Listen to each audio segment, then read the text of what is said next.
Hello everyone, I'm very glad that you listened to my story. Please give me a follow and like the video if you enjoyed it.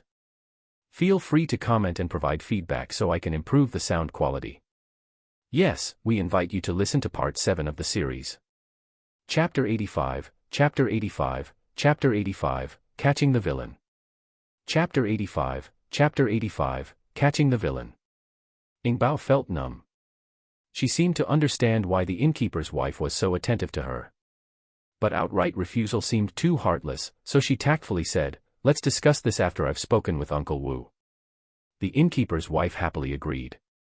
As she left with the basin, she said, "Madam, I'll go buy a box of Rongfu bean paste crisps for you to try, it's the best in our Qinchuan county." Upon hearing this, Ing Bao repeatedly shook her head, "No need, thank you. Auntie, eating sweets at night is bad for the teeth." No matter what, she couldn't accept their money and gifts, otherwise, if her real identity was revealed, she'd get beaten up. The next day, a servant came and told Ing Bao that her husband had gone to the county government office for work and instructed her to stay at the inn. After he finished his work, he would send someone to the countryside to bring her parents to claim her. The servant then went downstairs and entrusted the innkeeper's wife to look after Ing Bao and to keep strangers away from her. The innkeeper's wife immediately agreed.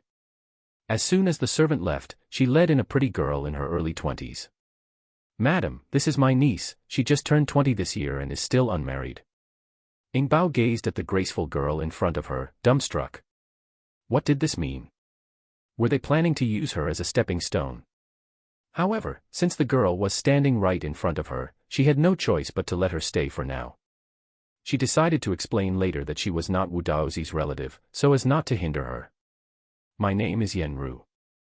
Yenru stepped forward lightly and made a slight bow to Ing Bao. Ing Bao jumped up immediately to return the gesture. "Please, no need for formalities, Sister Yenru, I." She suddenly stopped, realizing she shouldn't reveal her real name to a stranger. With a shift in conversation, Ing Bao cheerfully said, "You can call me Bao Bao, Sister Yenru." Bao Bao. Yenru readily agreed, and opened the food box she brought, revealing the bean paste crisps labeled inside. The crisps were the size of an egg, each with a red diamond-shaped slip of paper stuck to it, bearing the words fortune, prosperity, longevity, joy, wealth, and so on. Such fine packaging was obviously expensive. "These are some snacks I got from Rongfu, they were just made and are still warm. Try some, Bao, Bao Bao." Ing Bao didn't dare to taste it, she gave an awkward smile and said, "I just had breakfast and I'm not hungry yet, Sister Yenru, you can put them away first." After pacing around the room, Ing Bao cocked her head and examined Yenru. Her figure was graceful and her looks were pretty and attractive, why was she still unmarried at the age of 20?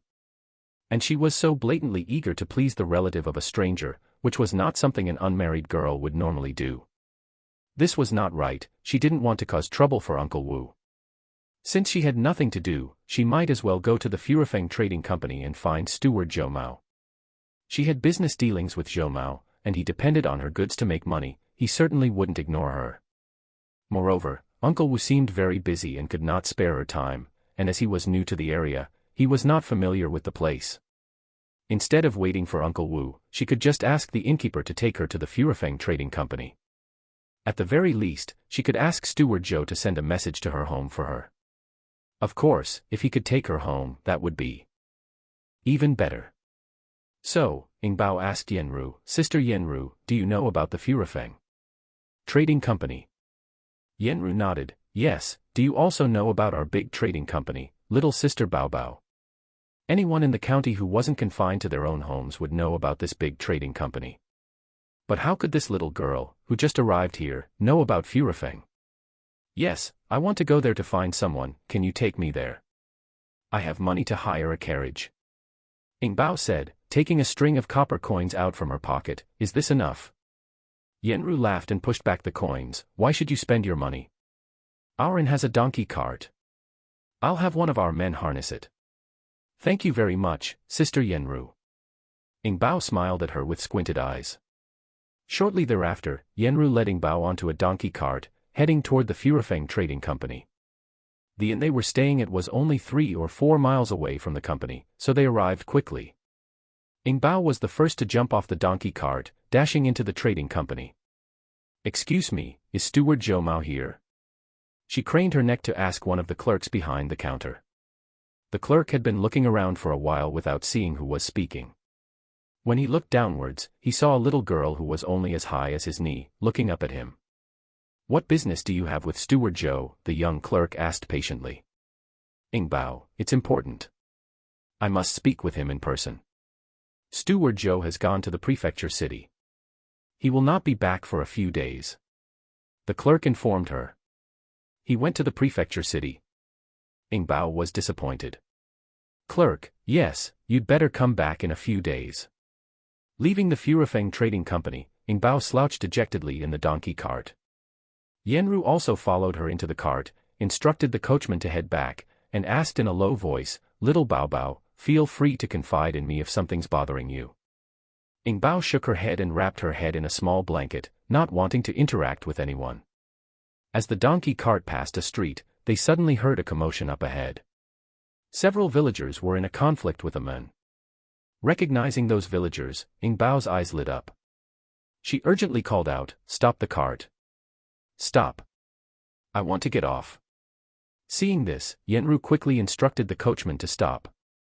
Ignoring Yenru's attempts to stop her, Ing Bao jumped off the cart and ran towards the crowd, shouting as she ran, "Uncle Jianger! Uncle Jianger!" Among the people up ahead, one of them was indeed her uncle, Jiang Erlang.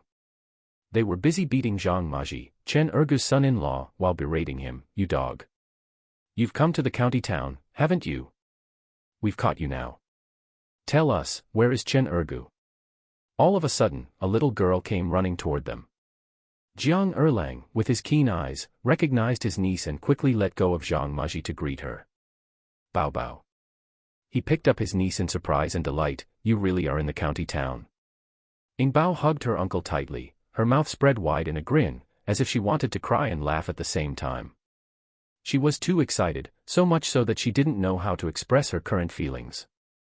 "Goodness, we finally found Ing Bao," one of the villagers laughed. He then kicked Zhang Maji again and spat out, "Now tell us where your father-in-law is hiding.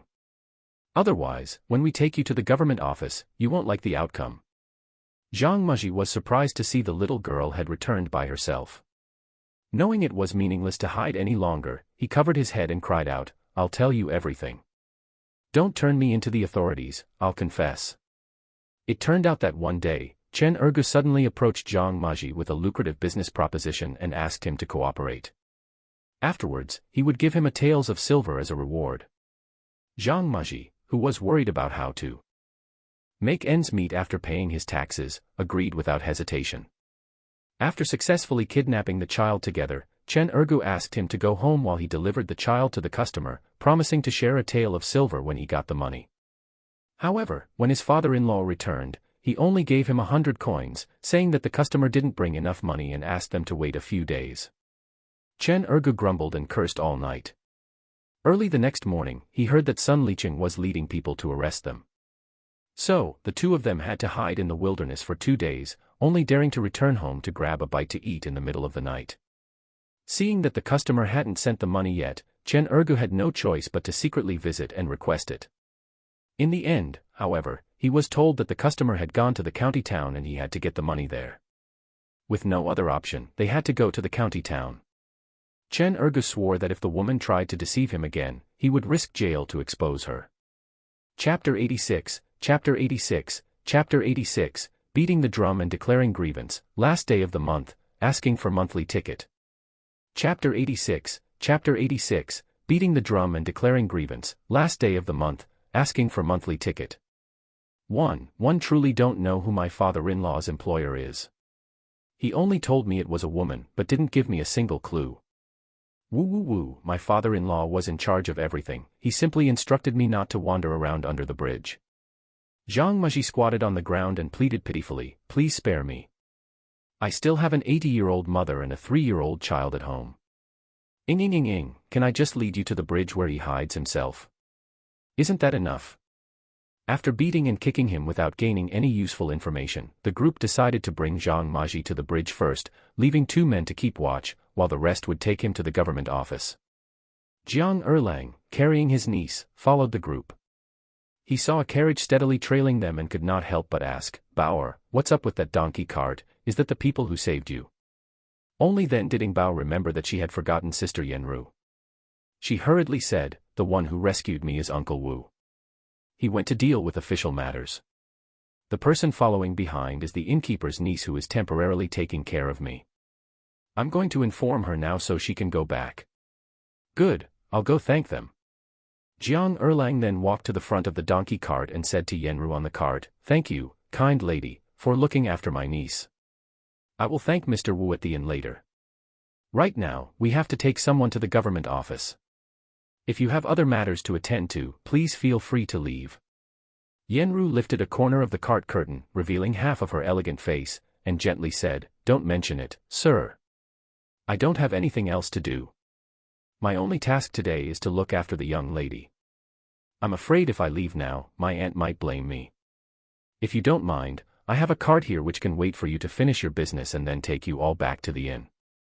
Well, Jiang Erlang felt somewhat helpless, and could only say, "Then I'll have to trouble you, kind lady. Our journey might take quite some time." "Don't worry, I don't have anything else to do. And having the cart makes traveling much easier for me." After sneaking a glance at Jiang Erlang, Yenru said softly, "Sir, why not let the young lady stay on the cart? My cart can follow behind without hindering your work."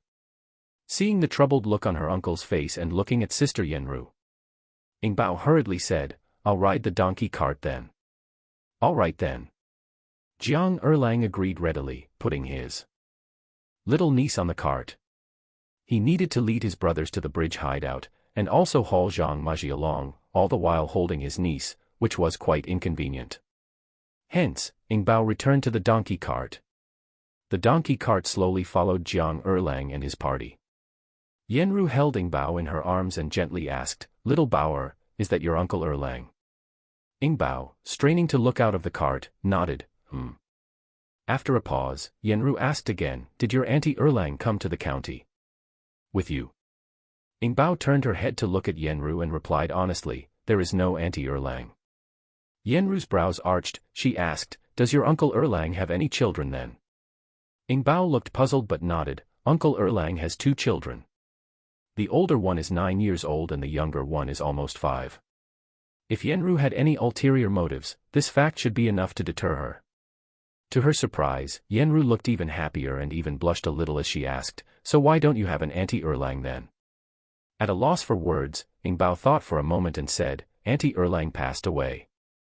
She felt a little guilty for labeling Uncle Erlang as a widower just to deter potential suitors. Judging by her silence, Yenru did indeed stop asking questions. Soon, they reached a nearby arch bridge. Zhang Maji pointed under the bridge, "We sleep there at night." Jiang Erlang was the first to run down for a look. After his inspection, he returned and said, "There indeed is a nest of straw below, along with a straw mat. It appears someone has been living here. Wang Ko, do me a favor and stand guard nearby with Deshur. I will take Zhang Maji to the government office and return as soon as possible." "All right, you go ahead," Wang Ko replied. "You said you wouldn't take me to the government office. You broke your promise," Zhang Maji angry shouted, "Not integrity." The villager scoffed, stuffed a torn rag into his mouth, kicked him and said, "There is no point in having integrity with you." The remaining 2 dragged Zhang Maji off to the county government. As Jiang Erlang and his group arrived at the government office entrance, he ran into Jiang Sanlang, Chun Yang, and the elder Jiang couple. Ing Bao jumped down from the cart and excitedly leaped into Chun Yang's arms. Chun Yang hugged her daughter tightly, unable to stop her tears from flowing. "My darling, are you hurt?" "No, no." Ing Bao hugged her mother back and gently touched Chun Yang's face. "Mom, you've lost weight." Chun Yang had indeed lost a lot of weight, her eyes surrounded by deep dark circles. She looked several years older than before. Jiang Sanlang also came over and embraced his wife and daughter. He was speechless, his eyes turning red as he held them. Wiping away her tears, Jiang Lu smiled, "Finally, our darling is back, we can all rest easy now." Jiang Sanlang swallowed his anger and gritted his teeth. "Good, we don't have to restrain ourselves anymore. If Chen Ergu and his employer are not caught, I won't rest." He had been concerned before about aggravating the other party to the point of killing Bauer, so he hadn't dared to take extreme measures.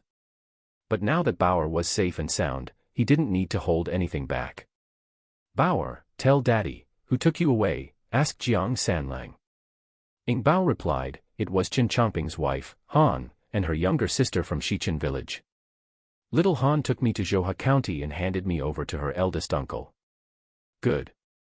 Jiang Sanlang patted her daughter's head, resolute, "We'll beat the drum for justice now. In court, you will report everything as it happened." Ing Bao nodded firmly. Boom. Boom. Boom.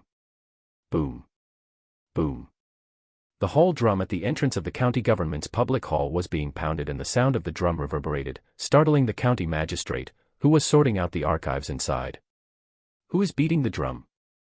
May County Magistrate frowned. He was just about to hand over his duties. Why did the government officials allow someone to arbitrarily beat the drum? A member of the staff hurriedly said, "Sir, let me go outside and check."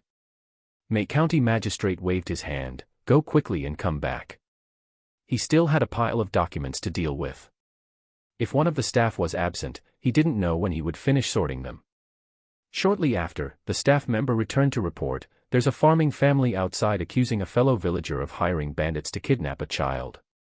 The whole family is waiting outside, and they've even caught a kidnapper. It's drawn a crowd." Hearing the report, May County Magistrate was annoyed and scolded, "What kind of a rule is this? Not submitting an accusation letter first and instead drawing public attention by beating the drum. Order some people to give him 20 warden sticks first, then let him come in and answer." Another staff member quickly interjected, "Sir, please reconsider, the one who will take over has already arrived. Let's keep calm and not be accused over a trifle." "Yes, sir, we're already about to step down. Why trouble ourselves with such a small matter? We might as well ask for more details first." May County Magistrate grumbled, "Then one of you go handle it. If it comes down to it, then hand over the case to that man." His procedures were almost completed. This case might as well be handled by the successor. "I'll go have a look," said one of the officers as he headed outside. May County Magistrate nodded, "All right, we'll have to trouble you, Brother Liao." Chapter 87, Chapter 87, Chapter 87, Interrogation, "Thanks for the extra monthly tickets from you guys." Chapter 87, Chapter 87, Interrogation, "Thanks for the extra monthly tickets from you guys." Liao Qilin stepped outside of the public hall, loudly questioning, "Who is it that bangs the drum here?" "It is a commoner beating the drum to declare injustice." Jiang Sanlang stepped forward to bow. Liao Qilin sized up the man standing in front of him. "Why would you beat the drum instead of submitting a written statement of grievance first?" Jiang Sanlang, "I've prepared and submitted a written petition, but I've heard nothing back for several days. Concerned for the safety of my daughter, I am in desperate angst. Fortunately, I have caught one of the kidnappers, so I brought him to the government office today." Liao Qilin, "To whom did you submit the petition?" "The document was submitted through our village's Sun Licheng. The office also provided a receipt." Jiang Sanlang handed over the receipt for the petition. Upon his inspection, Liao Qilin couldn't help but furrow his brow. The receipt bore the signature of Lin Huaisheng, the chief registration officer of the office. After Liao Qilin contemplated it, he was about to take the receipt back into the hall when Jiang Sanlang stepped forward to block him. "Please, sir, return the receipt to me." This item was proof that he had submitted the complaint. It was impossible to let someone who looked like a scholar take it away. Indeed, this Liao Qilin was a scholar who, having lost hope in examination success, had sought to serve as a staff member under the county magistrate, offering strategies and dealing with some less important public affairs. Liao Qilin frowned. "Why? Do you think I would keep your receipt?" "I wouldn't dare." Even though Jiang Sanlang said he didn't dare, he still insisted, "If I don't have the receipt, the officers won't handle my case. Please return the receipt to me." Liao Qilin, displeased, glanced around to see dozens of eyes watching him. He had no choice but to return the receipt to Jiang Sanlang. Back in the hall, Liao Qilin said to the county magistrate, "The person who was beating the drum outside had in fact submitted a petition. It was received by the chief registration officer, Lin Huaisheng, who also signed the receipt on which he even stamped the government's seal." The county magistrate was furious as soon as he heard this, slamming the table. "Damn it. If he accepted the petition, why didn't he let me see it? Call Lin Huaisheng in." The cases officially accepted would belong to the cases under his jurisdiction. If he allowed them to be transferred to his successor without authorization, his performance examination would inevitably be flawed. How could the county magistrate not be angry? In a short while, Lin Huaisheng walked in, neck shrunken. The county magistrate sat behind his desk, asking coldly, "Did you accept that man's petition outside?" Knowing that he couldn't deny it, Lin Huaisheng confessed directly, "Yes, I accepted it, but didn't you mention that such matters should be postponed?" "Enough. Don't blame your failure on me." Infuriated, the county magistrate asked, "Where's the document?" The county magistrate was to leave his position soon, but this miserable man had caused him such trouble. If the superior officials found out, wouldn't all his hard work over the years be negated due to such a trivial matter? It should be noted that local officials have to go to the provincial governments to continue their duties after demeaning office, waiting for the supervisory history to assess their performance. The assessment results would decide whether they should be promoted or demoted. The assessment mainly covers 4 virtues and 3 tops. The 4 virtues are morality, caution, fairness, and diligence. The 3 tops refer to handling affairs, encouraging diligence, and fostering social security. If any serious flaw is found in these aspects, then the official's career is likely over. Without a word, Lin Huaisheng took a petition out of his sleeve and handed it in. The staff member received it and handed it to the county magistrate. The more the county magistrate read, the angrier he grew. "Who are these Han sisters? Hurry up and bring them here. And as for this Chen Ergu, if you can't catch him, call other members of his family for questioning." The county magistrate threw down 2 green orders. The arrest officer nearby had been waiting all along. He quickly took the orders and saluted, "Yes. We'll do it immediately." Arresting people is sure a good task. Once in the villages, not only could they be fed and received, but there might be some gains as well. Subsequently, the Meizhou County Magistrate immediately ordered the court to be set, and had the Jiang family brought into the Court of Civil Affairs. Sitting behind the dock, the Meizhou County Magistrate banged the gavel and asked, "Plaintiff, state your name." A government official led Jiang Sanlang to the plaintiff's position, where he ceremonially greeted the magistrate. Commoner Jiang Sanlang pays respect to the respected official. Jiang Sanlang greeted the magistrate. The Meizhou County Magistrate said, Who are you accusing, and for what? Tell everything in detail." Jiang Sanlang then retold the story of his daughter suddenly being kidnapped and taken away. The common people have caught a kidnapper named Zhang Maji, who has admitted that this act was done by him and his father-in-law Chen Ergu together. They claimed someone paid them to kidnap people, promising them payment with silver coins afterward, he said. Upon learning that a criminal had already been caught, the magistrate felt relieved and ordered the defendant to be brought up. Zhang Maji was being led by 2 government officials to kneel on the defendant's stone. Zhang Maji, who had been terrified at this time, was shaking uncontrollably as he kowtowed before the magistrate in fear. His force was not well controlled, and he almost broke his forehead. "Esteemed official, I was deceived by my father-in-law. He was promised a coin, but only received 100 coins, and the fact that he has been hiding these past few days, unable to reunite with his wife and child, was unjustifiable." The Meizhou County Magistrate banged the gavel, "Confess your crime in full, omit a single word, and the law of punishment awaits you." As a result, Zhang Maji told everything he knew in a rush, choking near the end to say that he had been hungry all day and, upon seeing a child at the end of an alley holding half a piece of rice cake, he stole it to eat. The clerk of the Meizhou County Magistrate recorded everything, with not a single word missed. In the end, Zhang Maji signed and sealed his confession, received 30 lashes, and was then dragged into the county jail. Next, they would be waiting for the constable to bring back the arrested men. Naturally, the Meizhou County Magistrate wouldn't be waiting in the public hall, so he withdrew first to his backstage room to discuss with his staff how to wrap up the case. The preliminary trial of the case went smoothly, and the magistrate was in a good mood. He even instructed one of his staffs to prepare questions for the next court session. Jiang Sanlang, coming out of the courthouse, first led his wife Taking Bao and his elderly parents back to his eldest sister's house to rest, and he went to a nearby restaurant to have a meal with several villagers. They hadn't finished their meal yet when his second brother, Jiang Erlang, and 2 villagers brought back Chen Ergu. "Sanlang, we caught him over there. We chased him for 2 streets before we caught up." Jiang Erlang kicked Chen Ergu. "Should we send him to the officials now?" Jiang Sanlang narrowed his eyes. Let's first ask him who the employer is. If he dares to lie, I'll cut off his tongue. Chen Ergu, with a gag in his mouth, let out a loud wail upon hearing this. Be good. Jiang Erlang kicked him again and pulled out the rag from his mouth. Chen Ergu spat out a piece of rag from his mouth and shouted, Jiang Sanlang, how dare you? What wouldn't I dare? Jiang Sanlang rested one foot on a stool, slapped him, and sneered, you dared to harm my child, I can make you pay with your life. Oh, you've got quite a temper. Suddenly, several government officials barged in, led by Chen Guanglu. Chen Guanglu signaled the government officials, who in a flurry of activity seized Chen Ergu.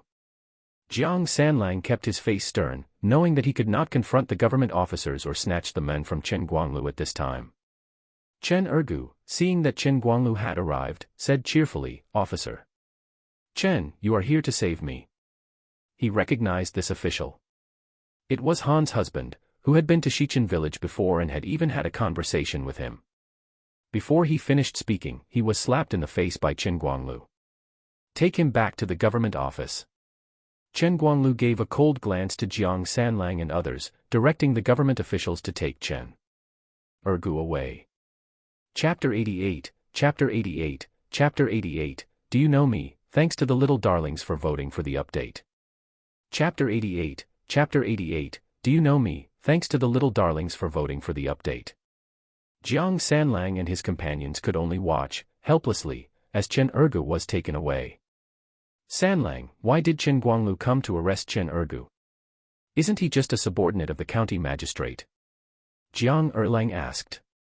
Jiang Sanlang hummed, it's not Chen Guanglu who came to arrest him, he is just following the constables to rob us. These constables often mingled with Chen Guanglu. Although Jiang Sanlang knew that something was off, he could do nothing to stop it. Let it be. Let's eat. Anyway, Chen Guanglu wouldn't dare to release Chen Ergu under the watchful eyes of so many people. All of us saw him being taken away. Jiang Erlang invited the villagers to sit down and eat, thanks to everyone for helping my brother catch Chen Ergu. Everyone laughed, we didn't find it hard at all. We thought of it as a trip to the county town. Jiang Sanlang held a fist salute towards everyone, after this is over, I'll give each of you 20 caddies of cotton seeds. Wow, great.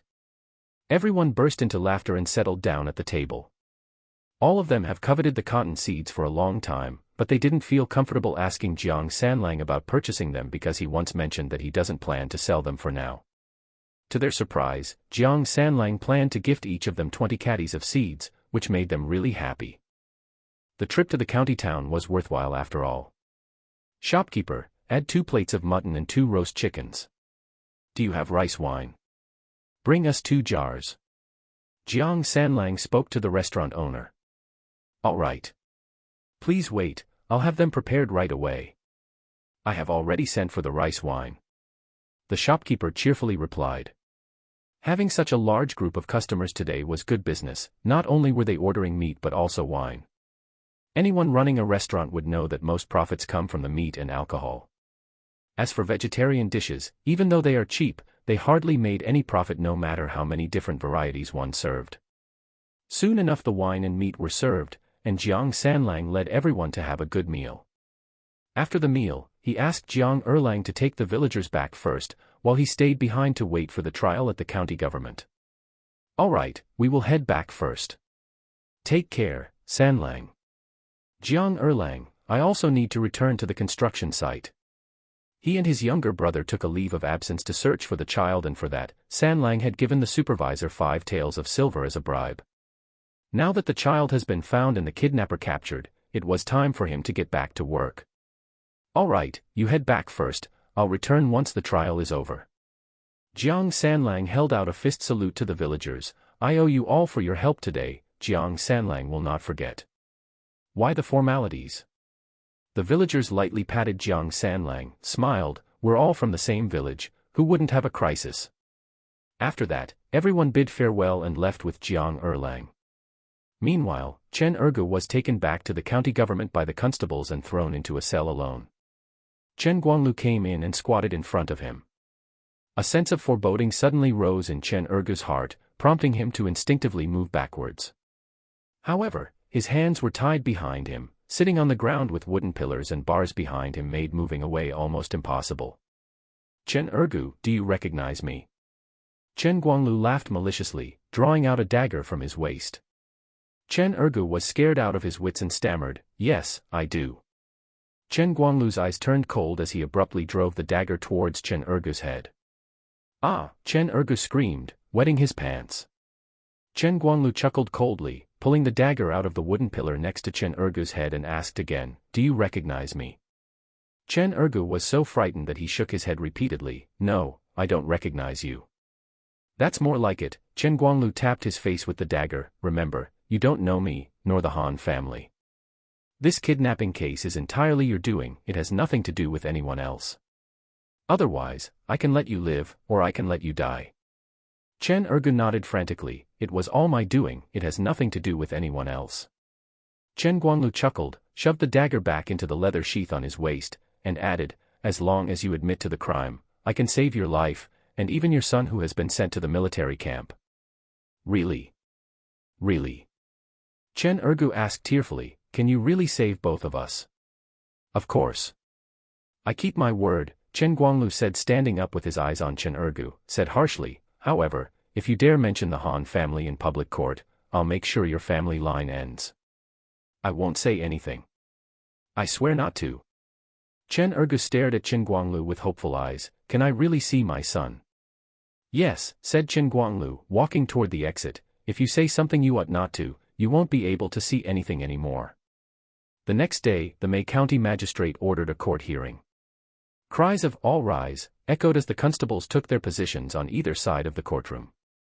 This time not only were the plaintiff and the defendant present, but the constables also brought the Han family from Chuanha town. Ing Bao also came to the court with her parents. She noticed the Han sisters standing there too, and began to devise a plan to incriminate them. The county magistrate rapped his gavel and asked, "Who is Han Junyang and Han Yuanyang?" The Han sisters stepped forward and bowed. "We, peasant women Han Junyang, Han Yuanyang, give our respects to the honorable magistrate. May County Magistrate, it has been alleged that you hired a thug to kidnap a child, is this true?" "We are falsely accused." Han Junyang and Han Yuanyang both kneeled on the ground and cried, "Injustice, this case is completely baseless. Why would we want to hire someone to kidnap a child?" "Yes, Your Honor, we are innocent. We have no grudges against the Jiang family, yet we have been falsely accused by them." May County Magistrate scanned everyone before his gaze fell on the young girl from the Han family and said indifferently, "But, according to Jiang Yingbao's testimony, she was captured by Han Yuanyang and taken to Zhouhe County and later, a man by the surname Wu rescued her and sent her back to Qinchuan County." With that, the Han sisters looked at each other, then turned their gaze to the child in Jiang Sanlang's arms. When they entered the court, they didn't notice that Jiang Sanlang was carrying a child. "Your Honor, how can the words of a 3-year-old child be taken seriously?" The young Han quickly defended, "I did indeed find a child that day. I wanted to bring her back home, but I had an urgent matter to attend to, so I took her along to Zhouhe County. Unexpectedly, when I went back for her the second time, she was gone. Your Honor, I took her because I felt pity for her and didn't have any ill intentions. I didn't expect that a good deed would be blamed on me and tarnish my reputation." Ing Bao was simply in awe of this woman. Her lie was even better than Ing Bao's. May County Magistrate turned his attention to Ing Bao, "Is that true?" Ing Bao immediately hopped out of her father's arms, bowed to the county magistrate, and replied resoundingly, "She's lying. This woman threatened to cut off my nose and hack off my limbs. She also said that if I didn't behave or mention my parents to anyone else, she would kill me and throw my body to the dogs to eat." Ha! Who can't fabricate a story? One of her was enough to beat the two of them. The young Han gritted her teeth and glared at Ing Bao. "I never said those words, children should not lie." Ing Bao blinked and jumped into her father's arms, shouting, "Daddy, she is bad. She kicked me and said she would sell me to the brothel where I would be worth 20 taels of silver." Chapter 89, Chapter 89, Chapter 89, Talking Nonsense 1. Chapter 89, Chapter 89, Talking Nonsense 1. "I didn't, how could I say such a thing?" Little Miss Han was infuriated, pointing at Ing Bao, she bellowed, At such a tender age, yet you can spout such nonsense. Who taught you this? You are the one talking nonsense. I dare swear to the heavens that everything I said is true, do you dare? Humph. You and your sister even tried to kidnap children from my house before. Our neighbors couldn't stand to see it, and they literally dumped shit on you, hence you bribed Chen Ergu to do the dirty work. Ingbao, taking advantage of her young age, jabbered eloquently to an extent that the clerks could not even keep up with their records. Little Miss Han did not expect such a sharp tongue from such a small child, exclaimed, "Shut up. A child slandering others without any evidence, what terrible upbringing.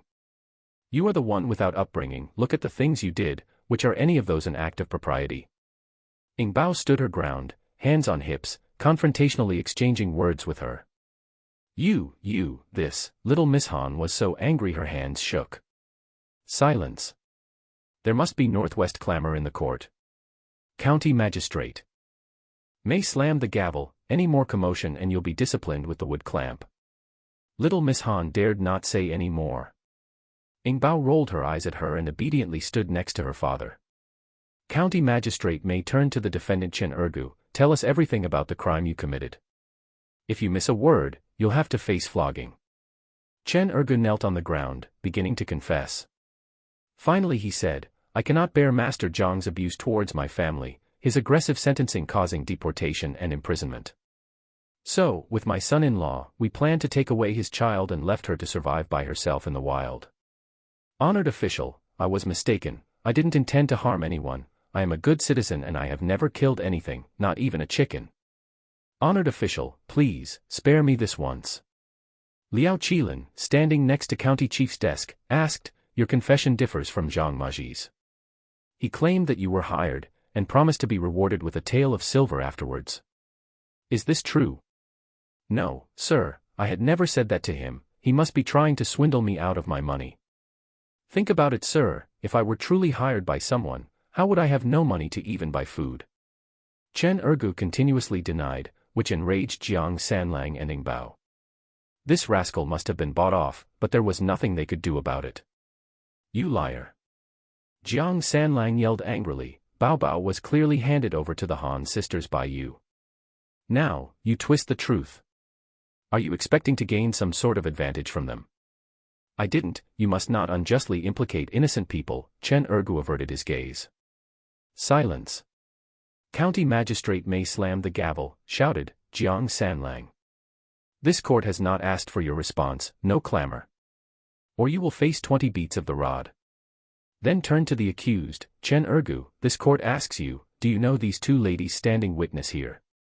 Chen Ergu ducked his head scratching his neck, glanced at the Han sisters and loudly declared, Honored official, I know both of these ladies, but they did not hire me. They truly did not, it was all me, I'm willing to take full responsibility, and I swear I will not blame any innocent people. Ingbao and her father were so mad they gasped for breath, turning to glance at the Han sisters, they could see a hint of satisfaction across their faces. County Magistrate May was quite pleased with the rapid confession, and was eager to settle the case quickly so that he could focus on his resignation matters. Then, he asked the prisoner to sign a confession and prepare for sentencing. Jiang Sanlang was displeased, stepped forward and implored, Honored official, my daughter was indeed kidnapped by the Han sisters who hired a thug, you can't just close the case like this. Insolent. County Magistrate May was furious, when did this court ever need your opinion to judge a case? You believe the Han sisters hired someone which needs proof. You are baselessly accusing them based on senseless chatter by a small child. Are you treating the imperial court's law as a joke? Or do you think this official is incompetent and can be manipulated by commoners like you? Jiang Sen protested, yet could only pay his respects, I dare not. Humph. County Magistrate May banged his gavel, the case is clear. According to the penal law of the imperial court, I sentence the principal offender, Chen Ergu, to 40 strokes of the rod and 5 years in prison. The accomplice, Zhang Maji, is sentenced to 30 strokes of the rod and 3 years in prison. Chen Ergu and Zhang Maji knelt and kowtowed, all feeling a sigh of relief. At least they won't be banished, their lives are spared. However, serving a few years in prison, they will still go back to the village work in the fields. Jiang Sanlang clenched his fist in anger, and Ingbao quickly pulled her father's hand and shook her head at him. The sisters of the Han family looked pleased and thanked the county magistrate greatly for his mercy. County Magistrate Mei took out his official seal and stamped it on the judgment document. He then asked Lin Zhua, the chief clerk, to write up the verdict announcement and post it on the public notice board outside the county government. Suddenly, Han Juniang said, "There's something else I would like to report." County Magistrate Mei, in a good mood, permitted her to speak. Han Juniang said, "The truth is, that girl from Jiang Sanlang's family is my biological child, and the Jiang family has been refusing to return her. I implore the honorable official to help me retrieve my child." Jiang Sanlang could not contain his anger upon hearing this and was about to rush forward. Ing Bao quickly pulled back her father, urging him to stay calm. She said to the Han family, "I am not your child. You must be hoping to abduct me and sell me again." The government officials around them saw the situation and pounded their sticks on the ground, shouting silence. County Magistrate Mei also banged his gavel, and his face fell slightly. Yet out of curiosity, he asked, "Is there such thing? Han family, can you explain?" Han Juniang bowed to County Magistrate Mei, and said, 3 years ago, I gave birth to a child, but she was weak and seemed to stop breathing early. My mother-in-law thought she was dead and threw her away, but then she was picked up by Jiang Sanlang. County Magistrate Mei raised his hand when he got the gist. This matter is unrelated to this case.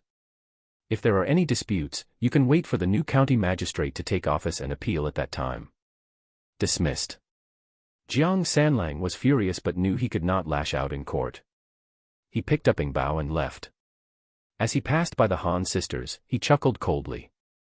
Ing Bao, resting her head on her father's shoulder, said to the Han family, "I am not your child, you wicked woman. Your child was killed by you a long time ago. Go to hell to find her." Han's face stiffened. Little sister Han was also very displeased with her older sister's actions, and scolded her in low voice. "What nonsense were you talking about? How could you bring this up at a time like this?" Had it not been for the county magistrate's eagerness to close the case quickly, did this fool want to pull everyone down with her? In the future, never mention this matter again. "The child is not yours, don't make a big fuss," little Han shouted angrily. Han lowered her head, murmured in agreement, but she was not reconciled. "Besides, we've spent quite a lot of silver on this, you must pay us back." Little Han stared at her sister with disgust. "A total of 200 taels, you must return it to me by the end of the year." Han shrieked, "What? How can you ask for so much? I don't have 200 taels of silver. Keep your voice down." Little Han quickly left the courtroom, reached her family's carriage, and turned around to tell Han, "Are you pretending that we only bribed one person? Is this amount considered a lot? I don't care whether you have money or not. You must pay this debt. If you don't have money, ask for it from your brother-in-law or, worst comes to worst, from your in-laws. Also, don't ever bring up that child again. If anything goes wrong, no one can save you." Then, little Han got into the carriage, instructed the servants to set off, and left straight away. Han became lightheaded and looked around. Seeing the Jiang family's people staring at her, she got terrified and hurried to find her husband, Chen Chongping. Chapter 90, Chapter 90, Chapter 90, There will be a turnaround 1. Chapter 90, Chapter 90, There will be a turnaround 1. Jiang Sanlang, carrying his daughter, stepped out of the courthouse, surrounded by Chunyang and his parents. Chunyang, her eyes red from anger, took Ing Bao from her husband. "Sanlang, let's go home and talk." Jiang Sanlang remained silent, thinking over the situation. The family of 5 boarded their mule cart. Jiang Sanlang took the reins and headed for the city gate. Ing Bao suddenly remembered Wu Daozi and urgently said, "Father, Mother, let's go to the inn first, I still have to thank Uncle Wu." She had promised to give gourd seeds to Wu Daozi and even said she would take him to Simon Town to see the large gourd. It would not be right for her to break her word. Moreover, she also wanted to invite Uncle Wu to her village in order to gift him some golden-eared schwer mushrooms. Okay, Dad also wants to express his gratitude to Mr. Wu for saving Bao Bao. Jiang Sanlang cracked his whip and directed the cart toward the inn. The inn was called Gao's Inn. You could see its colorful flags fluttering from a distance. The mule cart stopped at the entrance of the inn. Ing Bao was the first to jump down and run toward the inn, where she ran into Wu Rui, the servant of Uncle Wu. "Uncle Wu, has Uncle Wu finished handling his official business?" she asked. Wu Rui was delighted to see Ing Bao as well. "I was just about to look for you. Our master is still busy. He specifically asked me to come over and escort Miss back home." Ing Bao replied, "That won't be necessary. I'm with my grandparents and parents, there's no need to trouble Uncle Wu." Wu Rui smiled and replied, "If that's the case, I will let our master know."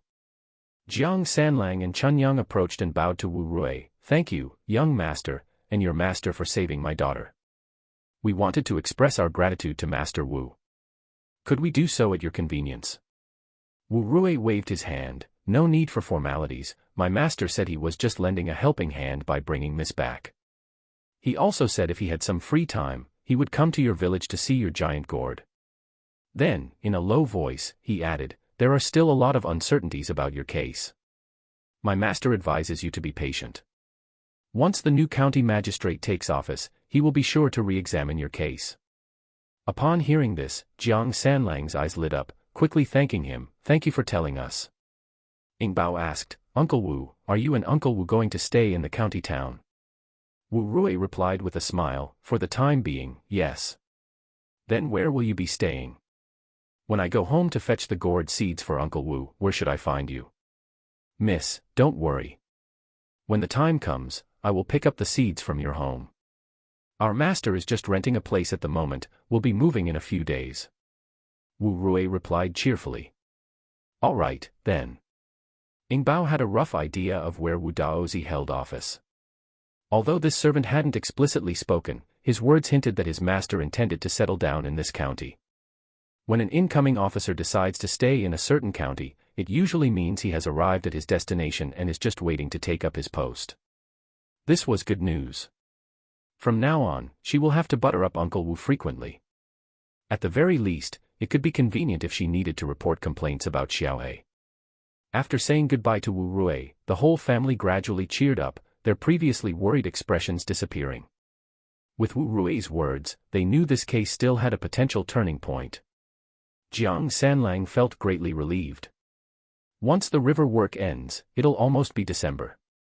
I'll come back to the county town at that time. Jiang Sanlang already had an idea who Mr. Wu was, but he still felt the need to express his gratitude properly for rescuing his daughter. Ing Bao nodded, "And I want to come too." She was still worried about the large lump on Wu Daozi's neck. The last time the Han family had taken their case to court, the county magistrate wasn't Uncle Wu, which indicated that something unusual had happened to Wu Daozi. In the year and a half that followed, forcing him to resign and leave. This accident could relate to his health condition, or it could be that a direct, elder relative of his passed away, meaning he had to return home for the mourning period. Another possibility was that he had offended his superior and had his title revoked. No matter what, Ing Bao didn't want any of these possibilities to come true. As they exited through the city gate, Jiang Sanlang pulled the reins to stop the mule cart and told his father, "Dad, you take the reins. I need to get back to work on constructing a river canal. I won't be able to accompany you home." Old man Jiang, aware that his son had had to bribe the supervisor to come out, nodded in agreement. "Okay, just be careful. It seems there is a donkey cart for passengers over there, you could hire one to return, it could save you some energy." "Okay." Jiang Sanlang hopped off the cart and watched his father head home with the mule cart. Ing Bao stuck her head out of the cart's curtain, waving to her father, "Dad, be sure to come home early." "All right." Jiang Sanlang replied with a serene smile, "You all be careful on the road." It was only when the mule cart was out of sight in the distance that Jiang Sanlang turned around, walked into a nearby grove, and changed into the dirty old clothes that he wore for river construction work from the bundle he had with him. After thinking for a moment, he wrapped a single garment around his face and head, tried it on, and then took it off again. Having packed his bundle and tied it around his waist, he left the grove, slowly walking back toward the county town along the official road.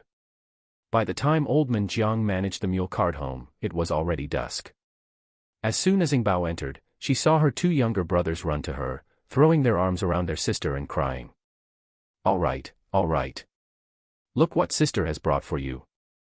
Ing Bao took out the books, calligraphy practice paper, brushes, ink and paper she had bought in the county town. Having received his share of the books and calligraphy practice paper, Xiaowu suddenly stopped being sad. Wiping away his tears, he now looked at his sister with a resentful look on his face. Xiaojie, on the other hand, happily received his character forms and immediately began flipping through them. Yingbao patted the two on their heads, smiling, "You two should study hard so that you can become high-ranking officials in the future." So they could have her back when the time came. The next day, before Yingbao had gone to school, Lady Wen came over with her daughter and son to visit her. Wen Shu, holding Yingbao's hand, anxiously asked, "Yingbao, have those bad people who captured you been punished yet?" "Yes, they were sentenced to 5 years." Yingbao felt anger rise within her at the memory. "I heard that the Han sisters hired those assassins. How were they sentenced?" Lady Wen asked. Yingbao made a face. Chen Ergu took all the blame for the crime. The Mingfu judged the Han sisters to be innocent. Lady Wen sighed. She had expected this outcome. Having lived in this mountain village for a while, she had come to understand a little bit about Qin Chomping's family. The brother-in-law of the Han sisters worked under the county magistrate. Compared to the rootless and baseless Jiang family, he was far superior. Just a little manipulation and the Han sisters would be acquitted. What's fortunate is that the Jiang family didn't suffer a major loss, and getting the child back was already a miracle in itself. It's just a pity that they themselves didn't know anyone in the county, otherwise they would have tried to pull some strings. But, on the other hand, even if they had attempted to pull strings, it would have been useless given the fact that the criminal took all the blame. The final sentence would still have been the same. The important thing is that she's back. Lady Wen patted Yingbao on the head. "From now on, I'll come to your house to give you lessons every other day. Anyway, this child is still small and there's no hurry to start learning medicine." Yingbao shook her head. "There's no need to trouble teacher, I'm not scared of bad people." She was determined to go to school every day. If a situation like the last one were to occur again, she would take a knife from her heaven's palace and stab the person. She had been startled the previous time and hadn't had time to react before she was restrained. She would definitely be extra careful in the future. After chatting for a while, Lady Wen took her children and bid goodbye. Before leaving, Wen Shu gave Yingbao another book, "Rest at home for the next few days. Look through this book, the classic of Shen, when you have time. I will be giving you a quiz in the future." Chapter 91, Chapter 91, Chapter 91, Chen family wants to split up one. Chapter 91, Chapter 91, Chen family wants to split up one. At night, Yingbao entered her underground hideout. The soybeans and wheat she had planted previously were almost ripe, and the cabbages had grown quite large. The shepherd's purse and chives were blooming as well. These crops are difficult to harvest during winter. It truly is frustrating. Previously, she had planted golden and silver fungi, which were also ripe. Yingbao simply harvested them and left them to dry on a bamboo rack. She sprinkled a little Ganoderma juice over the mycelium, waiting for them to fruit. For the next few days, Yingbao resumed her usual life. She went to school in the morning, tutored her younger brothers in the afternoon, read medical books herself, and cleaned up crops in the hideout at night. Early one morning, she got up, cleaned herself up and went to feed the deer. Meanwhile, Chun Yang was cooking in the kitchen. The dough kneaded last night had already fermented. Chun Yang added some alkali in the water, dipped her hand in the alkaline water and started kneading the dough to steam buns.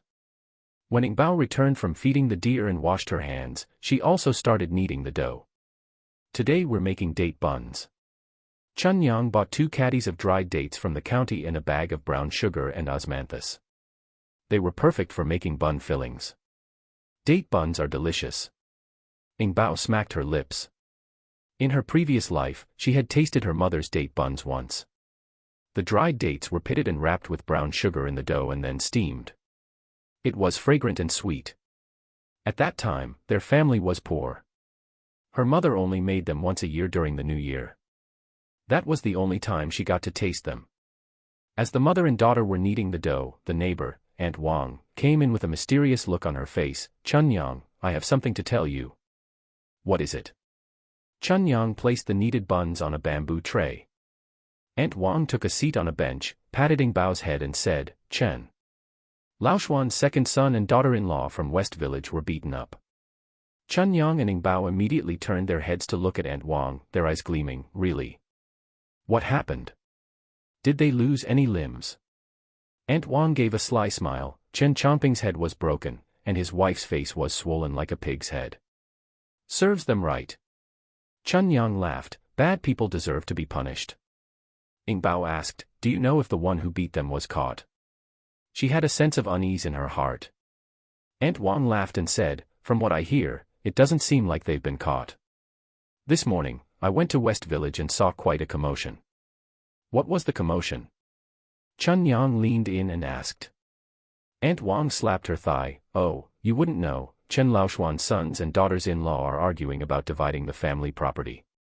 Chen Dalong, the eldest, even came back from the county and wanted to fight with his younger brother.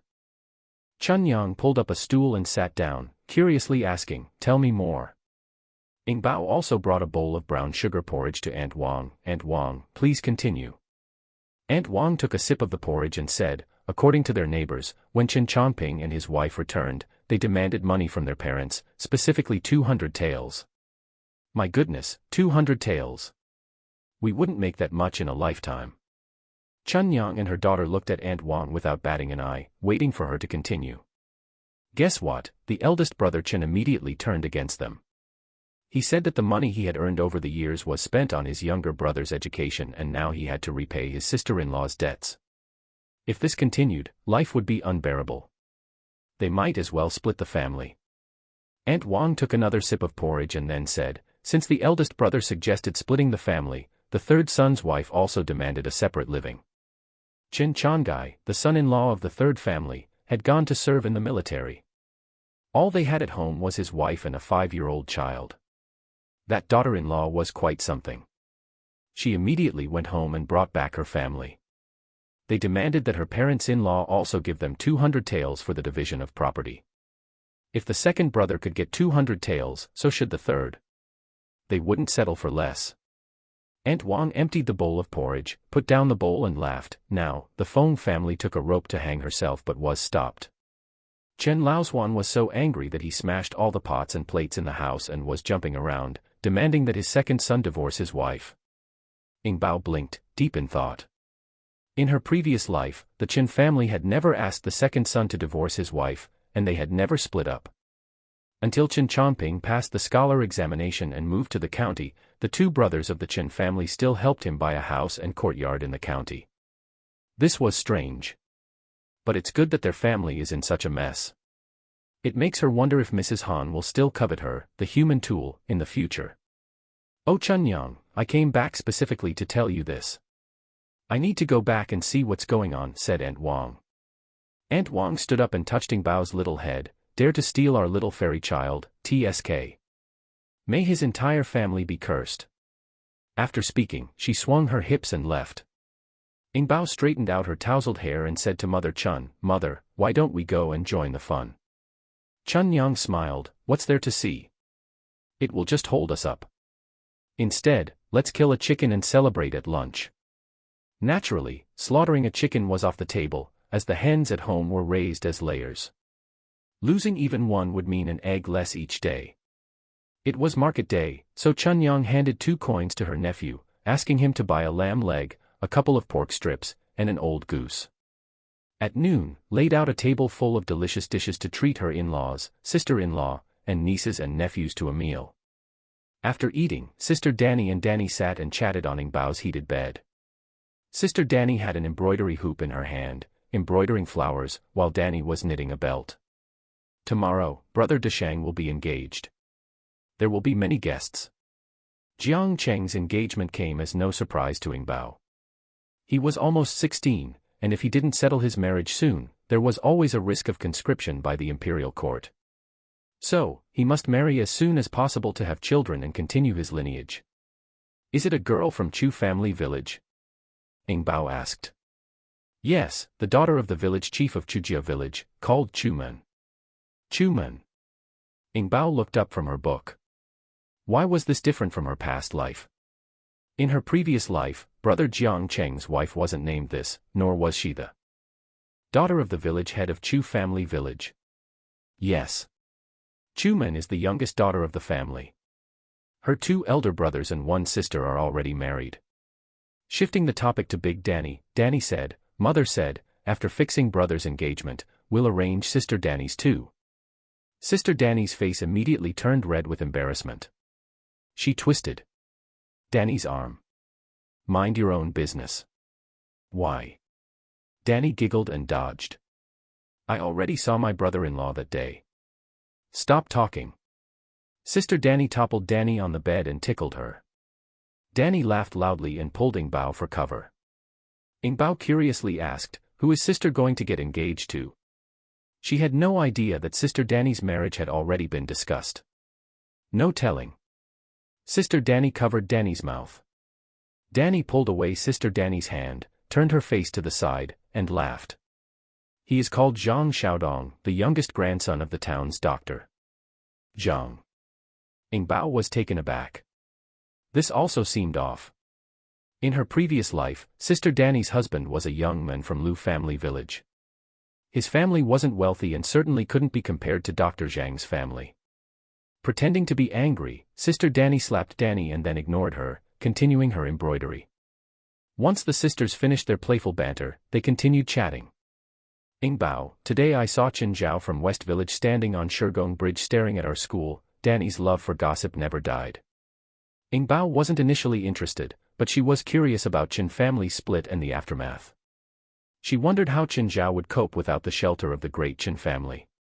Should we go to West Village in the afternoon to check out the situation? Ing Bao looked at Sister Danny. Danny shook her head. No, grandmother doesn't want me to take you around aimlessly. We might encounter some trouble. The shadow of the previous incident still lingered. Danny couldn't forget what had happened. That day, she was close to wetting her pants out of fear. It was a trauma for life. Moreover, Huzi had lost a front tooth. He was still whistling while speaking. Chapter 92, Chapter 92, Chapter 92, Turn Sister Back to Normal. Chapter 92, Chapter 92, Turn Sister Back to Normal. No need for Ing Bao to watch the excitement. Come evening, Aunt Wang came again to visit Zhang's house, sharing with Chun Yang the interesting happenings she witnessed. The Chen family just had a division of property. Aunt Wang, grinning as she accepted a red date steamed bun from Chun Yang, said, "Ah, you wouldn't know. Feng from the Chen family moved all the contents of the money box to the yard and smashed it. There was only 10 and a bit taels of silver inside. Ours is even more than theirs."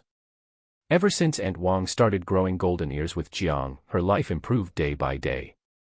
The last sale of their golden ears brought in more than 20 taels of silver, subtract the autumn tax and repayment of debts, and there was still more than 10 taels left. Chun Yang asked cheerfully, how much did each of their houses get then? Aunt Wang, munching on her steamed bun, mumbled, how much can they get? 6 taels for each son's family. But, Chen divided quite a lot of land for his sons, more than 300 acres of land, 100 acres per family, leaving only 60 for the elderly couple. This was no surprise to Chun Yang. When Chen and his wife were young, they were hard-working people, and they had a nice homestead. Even though they spent years supporting their children and grandchildren in their studies, they managed to amass quite a lot of land. It's said that when Chen was young, he worked as a horseboy in a wealthy family and saved their young master. The master's family rewarded him with a significant amount of money and even gave him a beautiful wife, who returned home with him to farm. That wife was the Chen's Madame Feng. Oh, there's still better drama coming. Aunt Wang couldn't even bother to eat her steamed bun as she jested, you wouldn't know. The Hans immediately sold their 100 acres of land right on the spot for 220 taels of silver. Ah! Chun Yang was amazed, they sold them straight away. Who did they sell to? Aunt Wang chuckled, who else? Chen Sanyo's family bought 10 acres of paddy, and Chen Chongqing from West Village also bought 10 acres. A few other households bought scattered pieces of land totaling to 20 acres. The rest of the plots were slowly bought up by people from other villages. Only the fields on the south slope remain unsold. Of course, the lands that had been verbally promised to Chen Chongping cannot be sold. TSK, Chun Yang, you wouldn't know this. Chen was annoyed to the point of passing out, but he couldn't prevent Han from selling the lands.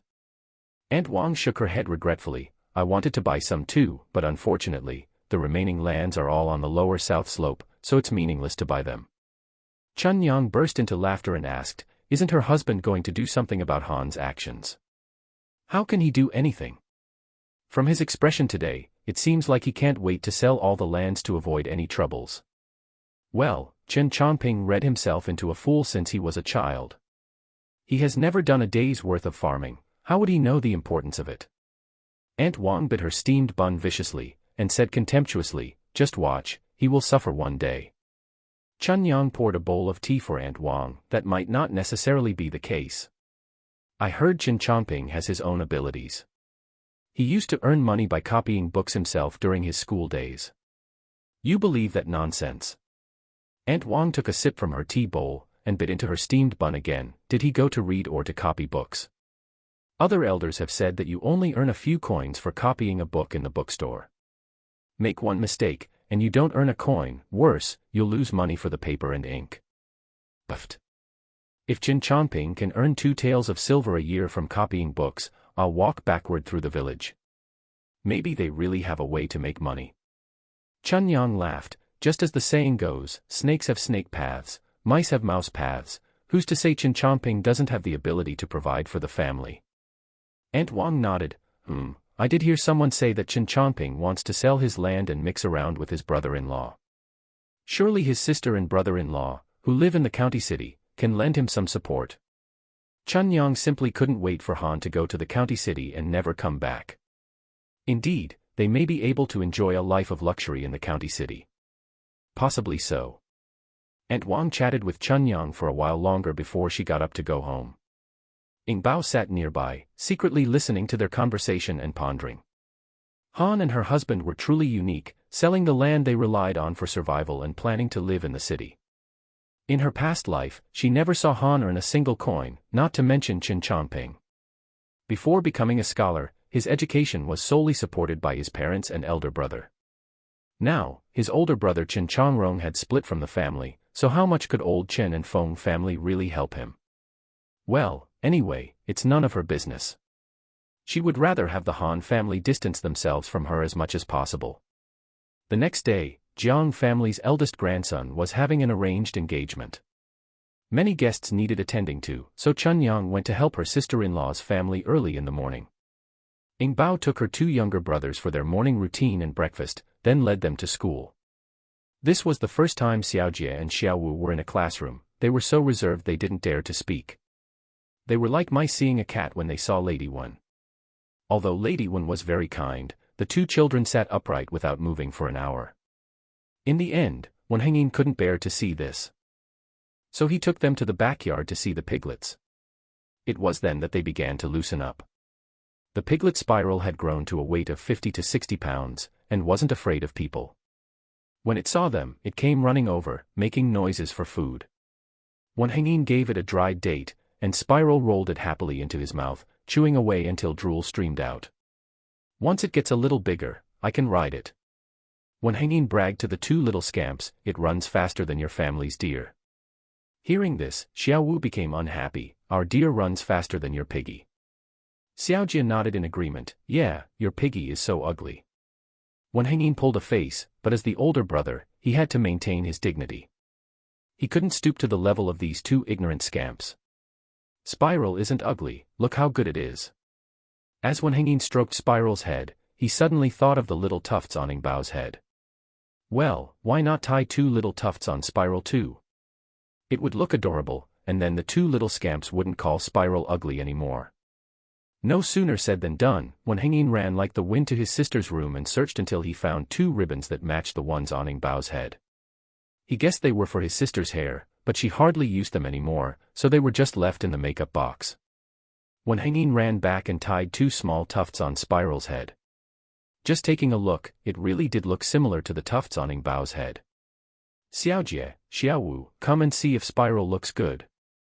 Wen Hengyin pulled the 2 scamps over and pointed at Spiral smugly. Xiaojie and Xiaowu were both amazed, looking at Wen Hengyin in disbelief. Big brother. You're in for trouble. What? Wen Hengyin blinked in confusion. Why am I in for trouble? Xiaojie wore a grave face, you've turned our sister into a piggy. Xiaowu clenched his little fists in anger. Turn my sister back. Wen Hengyin was taken aback. He looked carefully at the pig before him, a twinge of panic inside. But then he thought again, this was his spiral, how could it be Bao? Sure enough, nearly fooled by these two dummies. Look closely, dummies. This is my spiral, not your sister. Wen Hengyin pointed seriously at the piglet's forehead. Your sister doesn't have a spiral on her forehead. Xiaowu pouted, then suddenly burst into tears. Bad brother. Your sister doesn't have a spiral. Chapter 93, Chapter 93, Chapter 93, Cousin's Marriage 1. Chapter 93, Chapter 93, Cousin's Marriage 1. Wen Hengyin felt screwed. His goodwill bore no fruit and he found himself trapped by two little brats. Just a moment ago, Bao and her sister stormed in. Upon seeing the tiny nubs of hair sticking up from his head, an immediate rage hit them. Not only did they chase him halfway through the village, they also punished him by making him copy the Nei Jing 10 times. Her sister said that until he finished copying, he would get no food. Who did he provoke to deserve this? Humph. Unreasonable. For the sake of them being women, he would not argue with them. He was a strong man. How could he be scared off by copying the Nei Jing 10 times? If he couldn't finish it today, couldn't he just do it tomorrow? Anyway, the nanny would never see him starve, she would always sneak some good food to him, so he wouldn't even be hungry. When school was let out at noon, Bao brought her two younger brothers and her second sister Huzi home. There were quite a number of people standing in Uncle Zhang's yard, and 2 tables were set up in the house. Bao and the children went into the room to look at Brother Deshang's future wife. Several women were sitting in Sister Danny's room, and a girl of 14 or 15 was particularly eye-catching. The young lady was dressed in a peach-colored jacket and skirt, with twin buns in her hair. Her skin, fairer than Brother Deshang's ex-wife, made her more beautiful. The only thing was her eyebrows that seemed a bit too sharp, making her seem difficult to get along with. Next to her, a woman in her 30s who looked somewhat similar to her, looked aged with difficulty in her steps. Oh, whose twin children are these? A lady in her 20s asked with a smile. Spring Lady, who was accompanying them, laughed, they're mine. The girl is my eldest daughter, Bao. Bao, Xiaojie, Xiaowu, greet your aunts. Bao stepped forward to greet them, and sweetly said, hello, aunts. Xiaojie and Xiaowu also followed her and greeted everyone in turn. When it was the young lady's turn, Bao also greeted her, hello, my sister. The young girl suddenly giggled, so you are the child bride found by your third aunt. I thought you would have 3 heads and 6 arms. Turns out you are just a kid. The rumors are really not to be trusted. There was a hint of embarrassment among the women when they heard this, while Spring Lady's expression instantly darkened. Bao turned to the girl with a beaming smile, yeah, is there a problem? Even though I was picked up, I'm no child bride, nor do I have 3 heads or 6 arms. Suddenly, Xiaojie and Xiaowu blocked their sister, clenched their little fists at the girl, and exclaimed, you are the one who was picked up. Your entire family was picked up. Seeing this, Bao quickly pulled her 2 brothers out of the room. The girl in red turned beet red, clasped the sleeve of the woman next to her, and with a sob in her voice, said, Mother, I want to go home. The woman gently patted her daughter's hand, then turned to Spring Lady and said, young sister, my daughter is straightforward and often speaks without thinking. Please do not take offense. Spring Lady simply smiled, no harm done, they're all children. My younger son is only 3 years old, and sometimes his words don't reflect well. Sister-in-law Chu, you mustn't take it to heart. Yes, children often speak without thinking. The ladies around them laughed, trying to ease the tension. Outside, Bao was a little annoyed. She had regrets about coming at this time as well. If she had caused trouble for her cousin brother's engagement banquet, she would be the one to blame. After she led her brothers home and stroked the tops of their heads, she decided not to lecture them.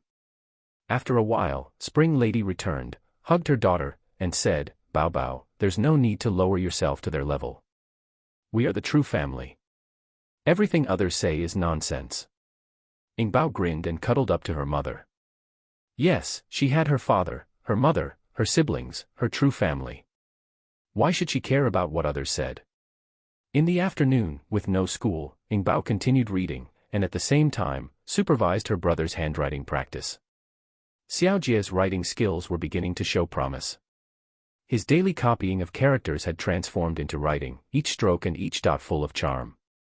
Xiaowu's writing was not bad either, but it lacked the vitality of Xiaojie's. Yingbao believed that diligence could make up for deficiencies, and Xiaowu would be able to write good characters one day.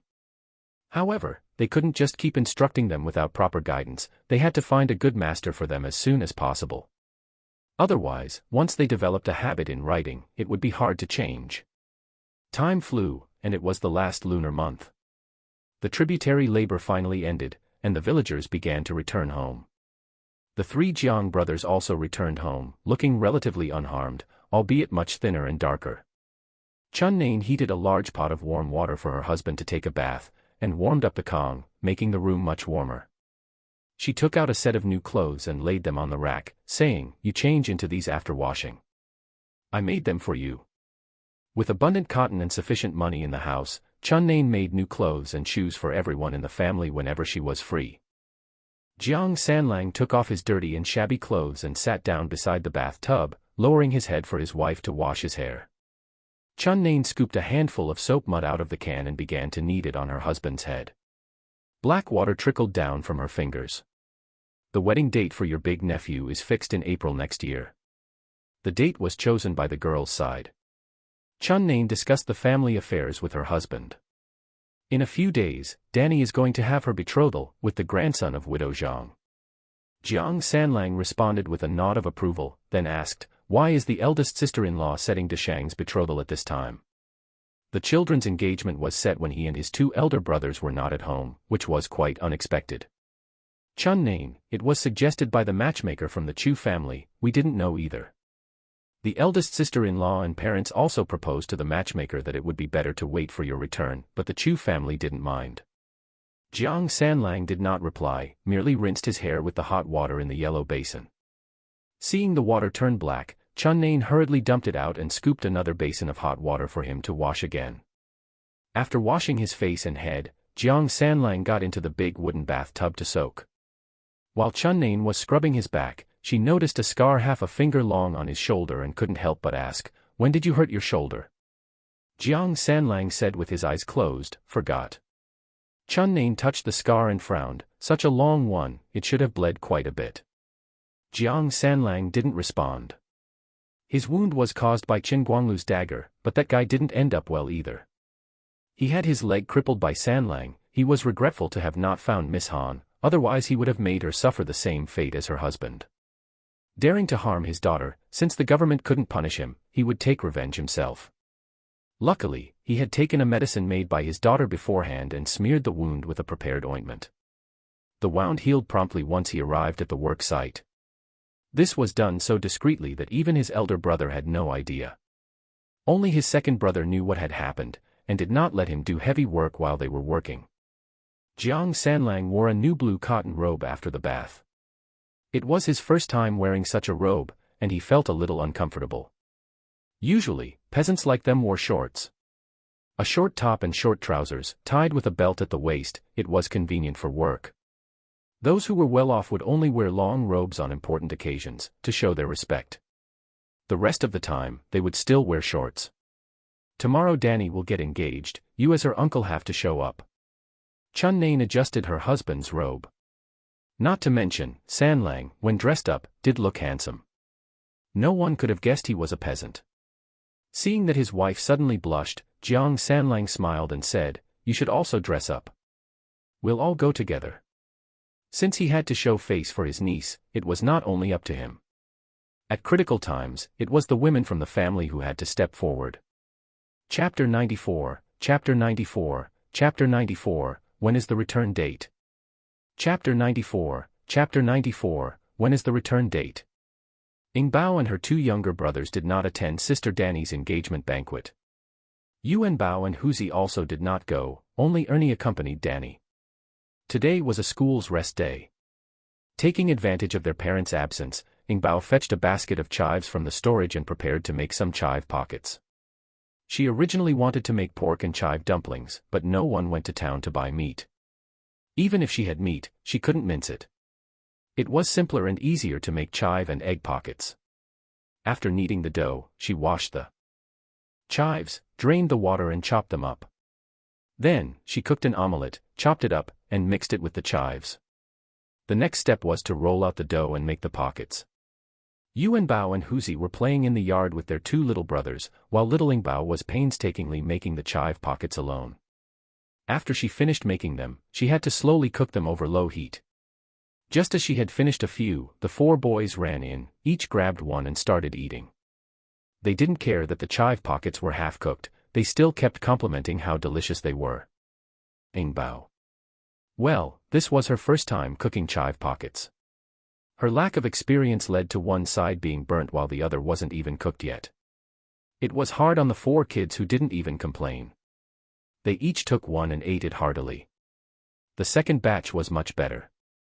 Although a little burnt, at least they were cooked and edible. But the second batch was also taken and eaten by the four rascals. Ing Bao was speechless, but she was also happy because those burnt pockets didn't go to waste. By the third batch, the chive pockets were cooked perfectly. Ing Bao finally picked up one to eat herself. Not bad, her skills were really not bad. They weren't burnt at all, they were nearly as good as her mother's. Ing Bao, are you at home? Wen Shu's voice was heard from outside the courtyard. Ing Bao immediately ran to open the gate and saw Wen Shu and Wen Hangin walking in. The four little rascals also ran over to greet Wen Hangin, each one with black around their mouths. Wen Hangin was surprised and asked Huzi, "What did you guys eat? Making such a mess?" "Huzi, we ate the chive pockets made by Ing Bao, do you want a taste? They're really good." "No." Wen Hangin shook his head. He didn't want to eat anything black. Ing Bao led Sister Wen into the kitchen, cooking and listening to her talk.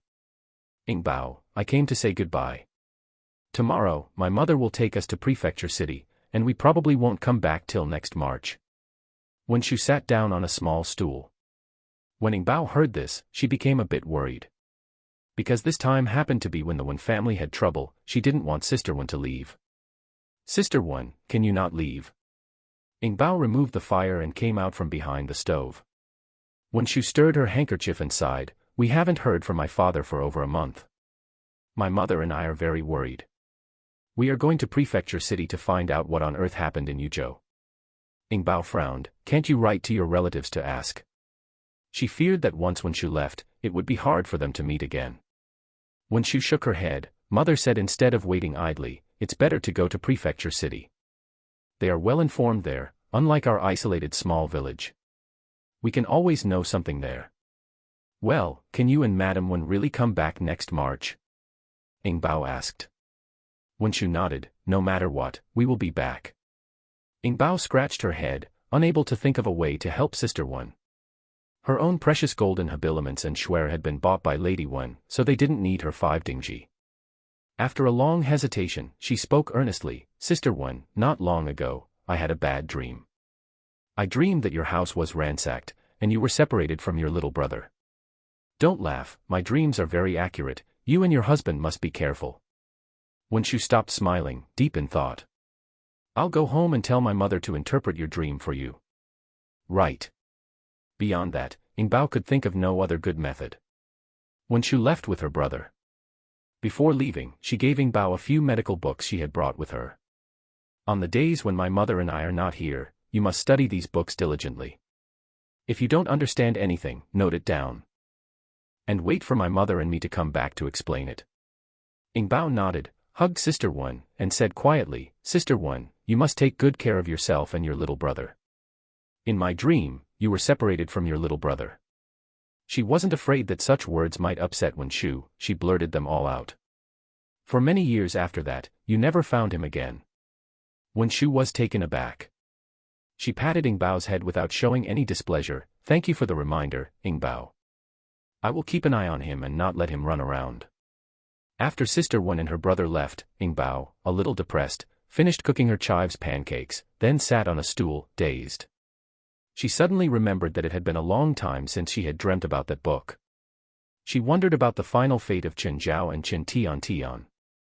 Early the next morning, Ing Bao rode Yu to see off Lady Wen, only to find the school's door tightly locked.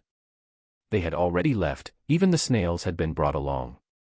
Ing Bao stood at the door, saddened for a long time before she reluctantly returned home. Since there was no school, Ing Bao proposed to move to the new house on South Slope. After discussions with her husband, Chun Yang decided to move the entire family to South Slope. Now it was the cold 12th month, and there was no work to be done in the fields. It was the slack season for farming, and the village folks had nothing to do.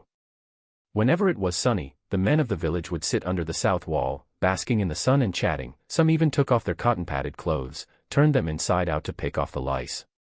The women would gather with their needlework and baskets to gossip about recent events. Jiang Sanlang first used the mule cart to transport some bedding and clothes to South Slope.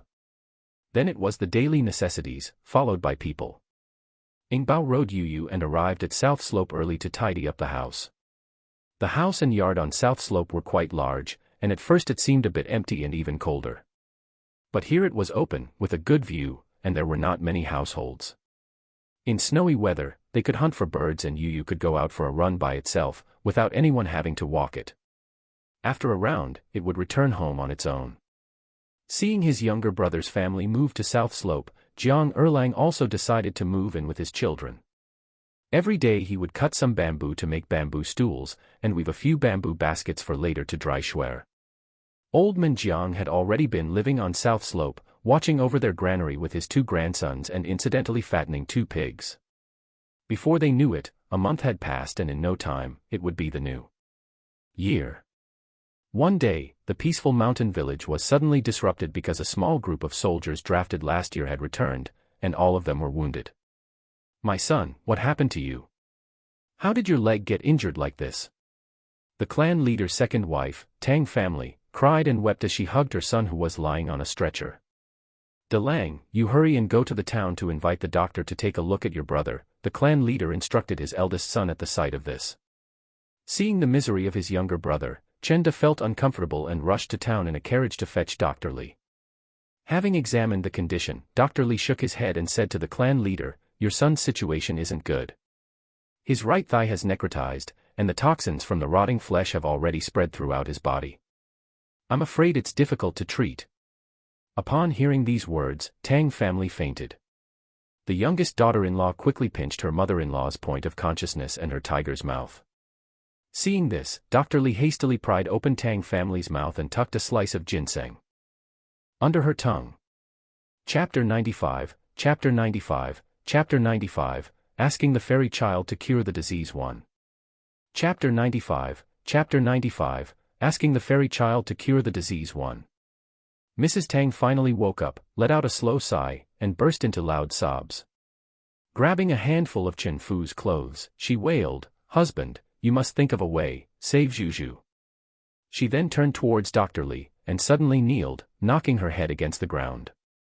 "I beg you, Dr. Li, save my child, sob, sob, sob, he is only in his 20s, please save him." Dr. Li quickly dodged and said to Mrs. Xiao, "Help your mother-in-law up." Wiping away her tears, Mrs. Xiao quickly helped her mother-in-law. Dr. Li sighed and proceeded to examine Chen Zhu's wound. Chen Zhu was injured by an arrow on the outer thigh. The arrow had been removed, and as long as the wound was immediately treated and bandaged with the right medicine, there would be no issues. Unfortunately, there was no medicine at the time, so the wound became infected and purulent, swelling up his entire thigh. Dr. Li touched Chen Zhu's forehead, feeling that he still had a high fever. His lips were turning black, his face a sickly pale, unconscious, seeming to be at the end of his rope. The situation seemed dire. "I will formulate a prescription for a decoction to bring down his fever and detoxify him, and apply an anti-inflammatory medicine to his leg." Alas, whether he could pull through would be entirely up to him, Dr. Li said. Dr. Li quietly said to clan leader Chen Fu, "The situation is perilous for your son. You should prepare yourself." Hearing this, Chen Fu couldn't keep the tears from falling, feeling overwhelming guilt towards his 4th son and elderly wife. But now that things have reached this point, other than feeling heartache, he was helpless. His wife didn't look too good either, which increased his worries. "Dr. Li, could you please check on my wife too?" Chen Fu wiped his tears with his sleeve, chokingly bowed to Dr. Li. Dr. Li quickly helped him up, gently shook his head, and went to check Mrs. Tang's pulse. At that moment, Mrs. Xiao had already helped her mother-in-law onto the Kong. The two were crying together. On seeing Dr. Li come over, they quickly rolled up Mrs. Tang's sleeve. After checking her pulse, Dr. Li said to Chen Fu, "Your wife's pulse indicates that her liver heat is intense, there's risk of stroke. You need to keep an eye on her."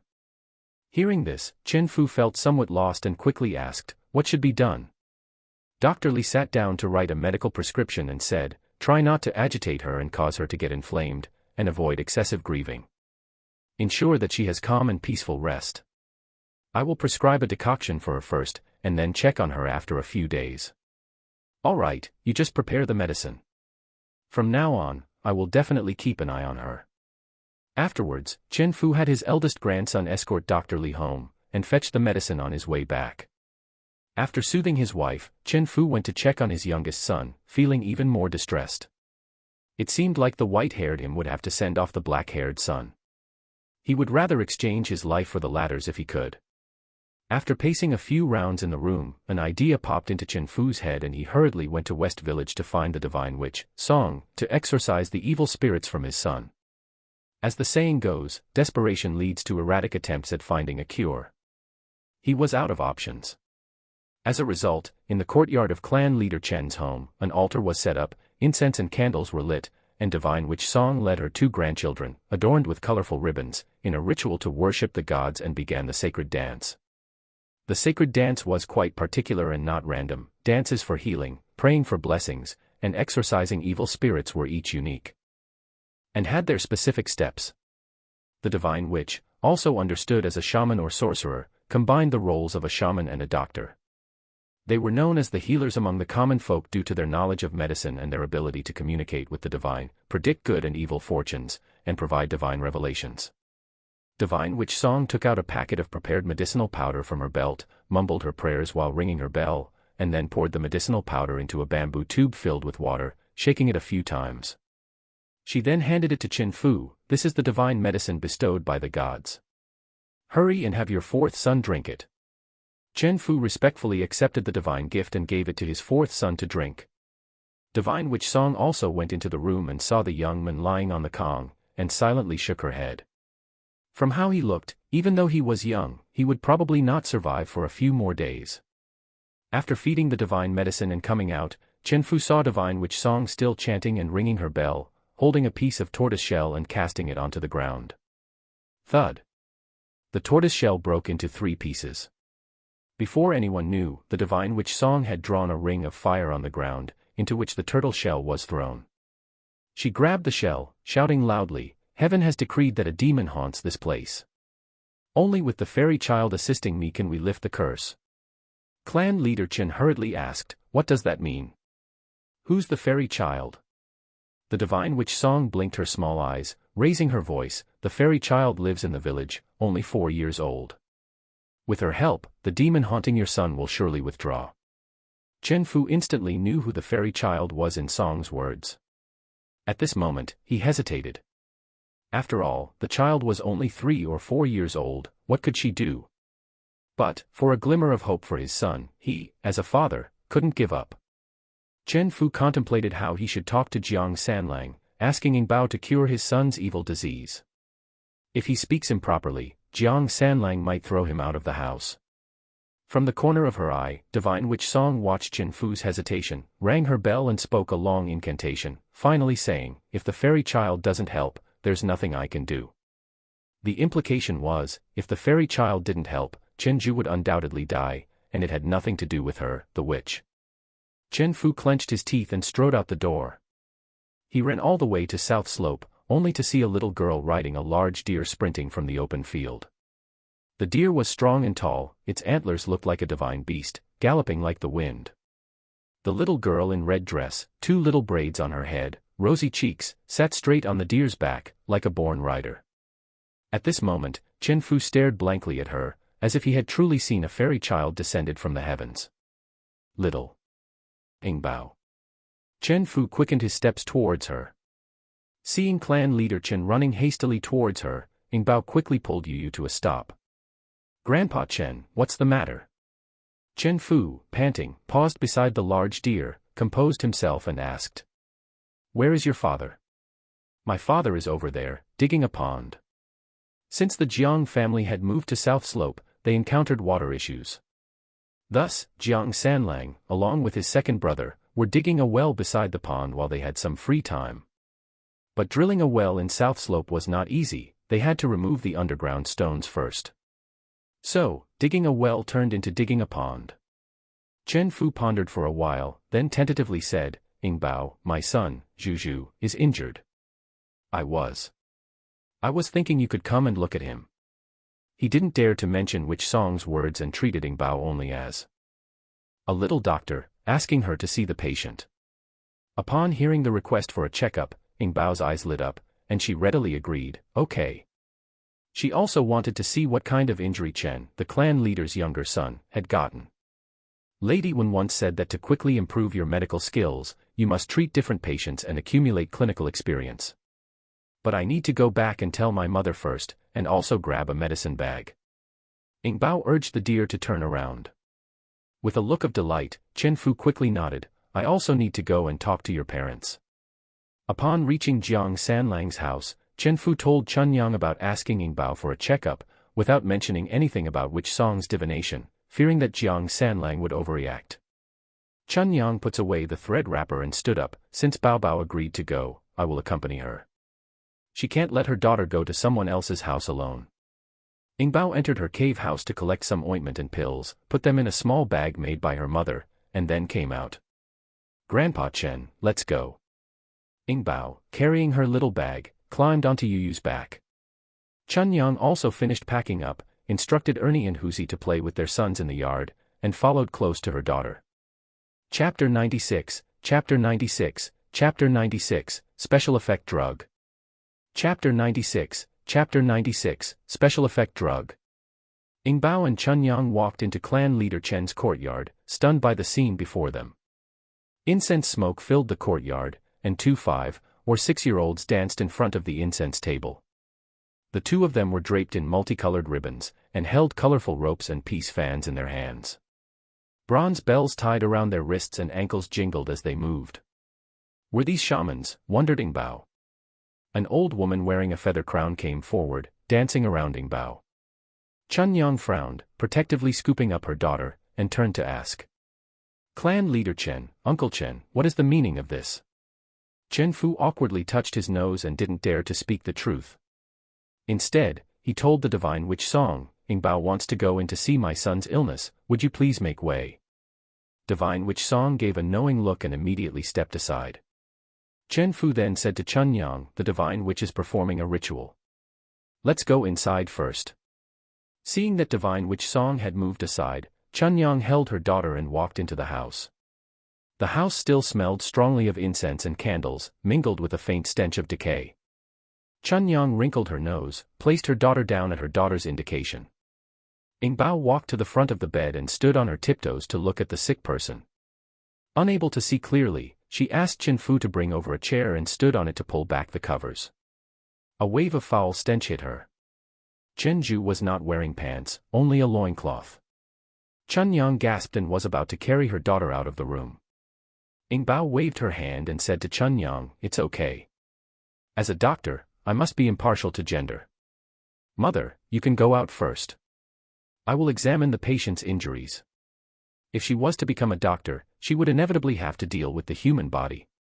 She may even have to dissect the corpse and examine the internal organs. She couldn't fulfill her dream of becoming a divine doctor if she can't even face a man's body. Helpless, Chun Yang left the room and stood guard at the door. Ing Bao examined Chen Zhu's leg wound. Seeing it was covered with dark ointment, she suggested Chen Fu to clean it off. Chen Fu immediately called his daughter-in-law to bring some hot water for cleaning his son's wound. Do you have any spirits?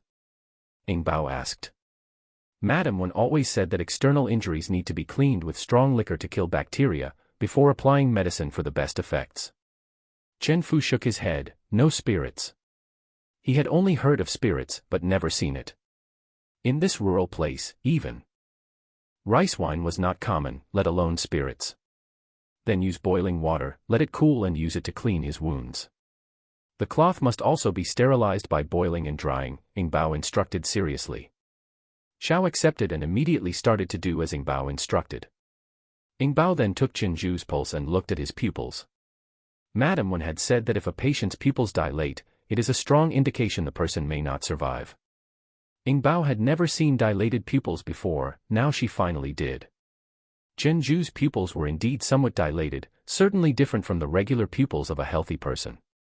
Ing Bao took a pill from her bag. Considering that Chenju couldn't swallow solid food, she asked Chen Fu to bring a bowl and pour some tea into it. She crushed the pill and dissolved it in the tea, then let Chen Fu feed it to his son. After a while, Xiao brought hot water for her husband to clean the wound and Ing Bao stood on the chair to watch. The thigh wound was dreadful, a gaping hole in it was filled with pus. It looked disgusting. Xiao sobbed as she cleaned the wound, tears fell into the wash basin. Ing Bao wanted to tell her not to let her tears drip into the water. Lowering her head, she saw a narrow-eyed little boy looking at her with his head raised, his eyes dark and deep. It was Little Demon, Chenju's son. Ing Bao sat down and motioned for the little demon to come over. After a moment of hesitation, Little Demon approached her. Ing Bao took out a cooked water chestnut from her bag and handed it to him. "This is for you." Little Demon took it and studied it, but did not eat it. "The wound has been cleaned," said Mrs. Xiao softly. Ing Bao nodded, asked Mrs. Xiao to fetch a new basin of clean water, and withdrew a small sharp knife from her bag. She used this knife when harvesting golden ears, and today she planned to use it to cut Chenju's wound. Seeing Ing Bao take out a small knife, Mrs. Xiao's complexion changed. But before she could speak, Ing Bao instructed, "Bring the candle lamp over." Mrs. Xiao obeyed and fetched the candle lamp. Ing Bao placed the lamp to the side, instructed Mrs. Xiao to prepare hot water, then she climbed onto the Kong bed platform where Chenju was, ready to cut into his wound. Chen Fu stared, his eyes wide in disbelief. But the fairy child was someone he had invited, even if he had many doubts, he did not dare voice them just yet. Pressing around the wound, Ing Bao noticed Chenju's spasms and quickly instructed Chen Fu. "Grandpa Chen, have a few people come in to hold him down. Don't let him move around." Chen Fu immediately went to the door to call for people. He summoned his oldest son and grandson. The three men held Chenju down while Mrs. Xiao brought the hot water and 2 pieces of cloth that had been heated. Ing Bao cleaned her hands with the fresh water, and also cleaned her knife before holding it over the candle flame for a good while. Once the knife had cooled off, Ing Bao squatted beside Chenju's leg and made a small incision in his wound, releasing a wave of foul-smelling pus and blood. Chenju woke up in pain, his legs thrashing around, but fortunately Chen Fu and the others kept him still. Fighting back against her discomfort, Ing Bao made a few more cuts around the wound, releasing even more pus and blood.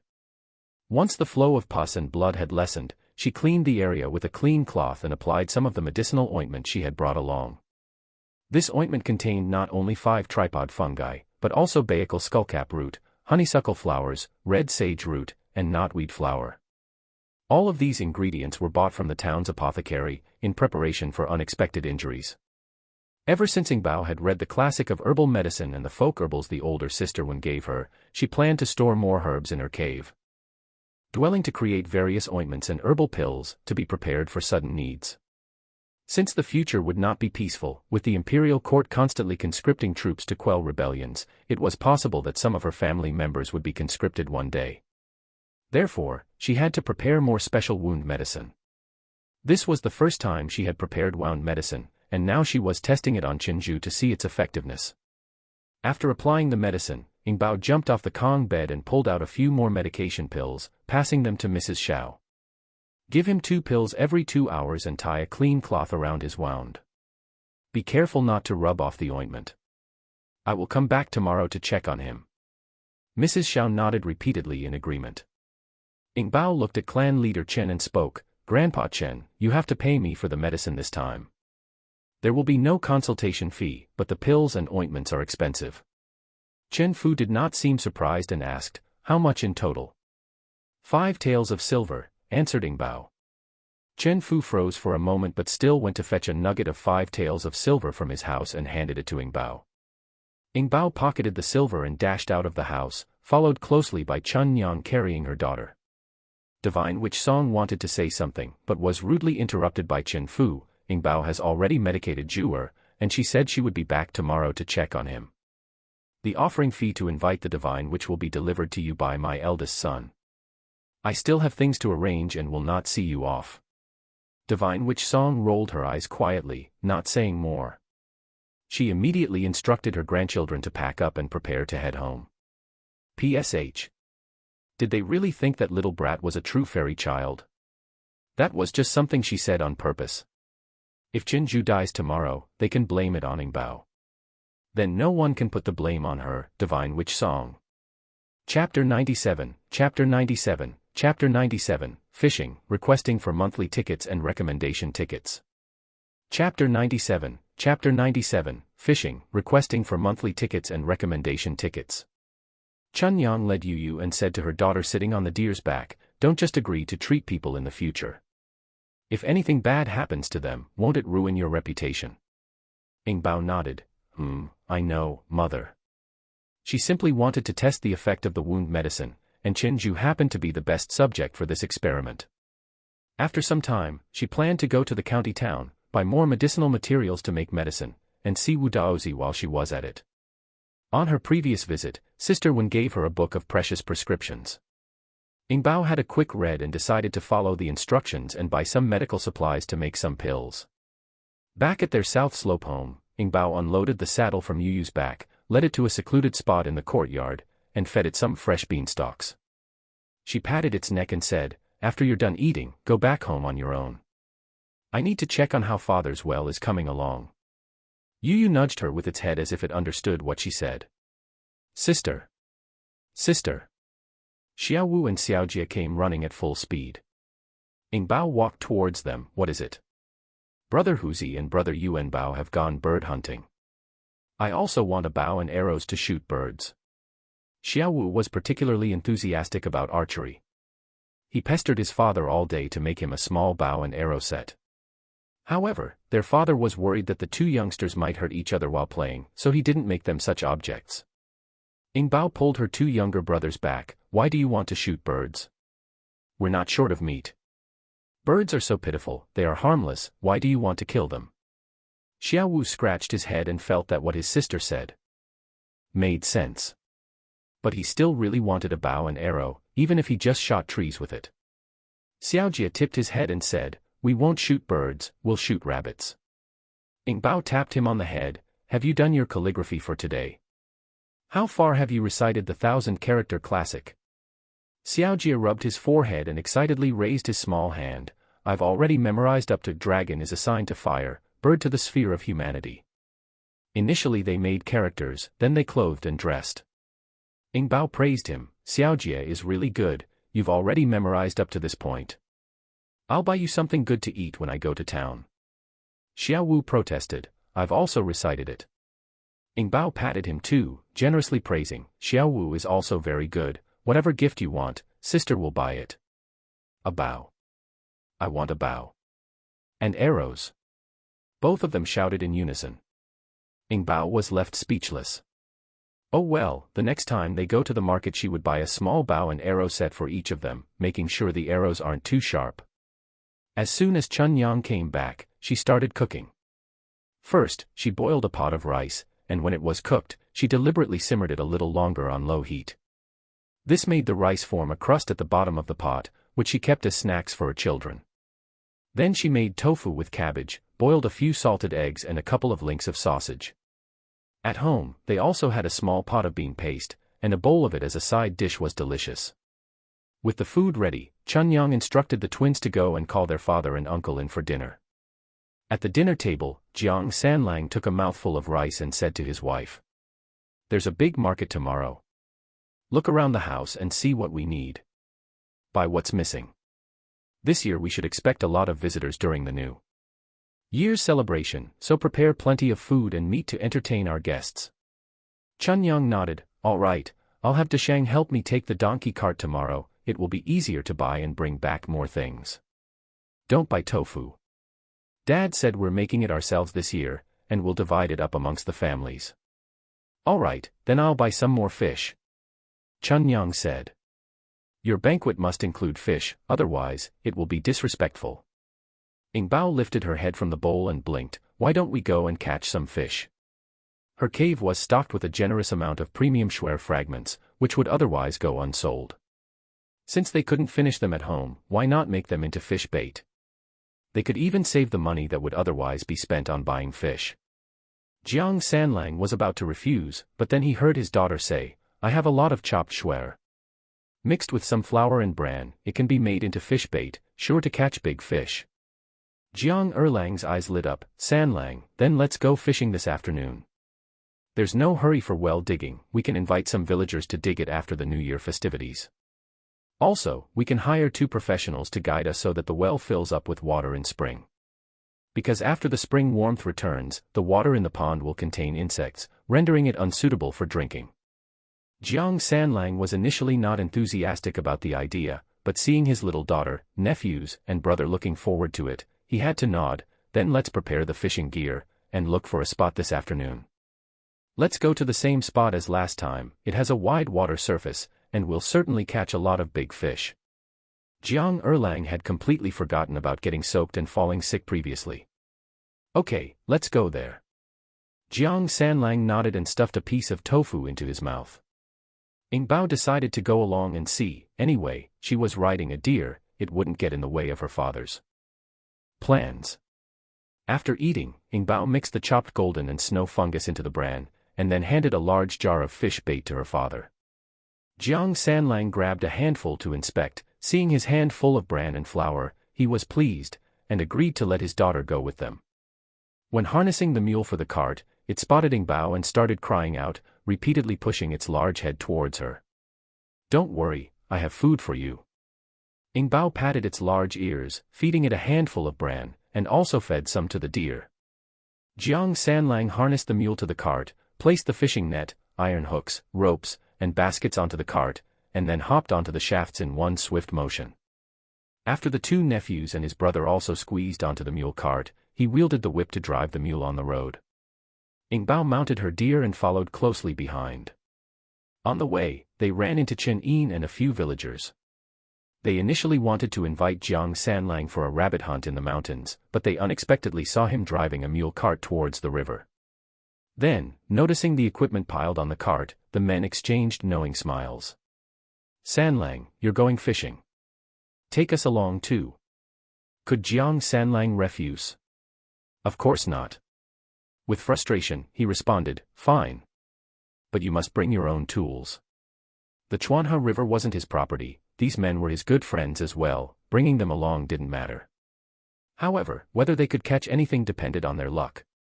Chen Yin and others cheered, running back home swiftly to fetch tools and yelling as they ran, "Sanlang, make sure to wait for us."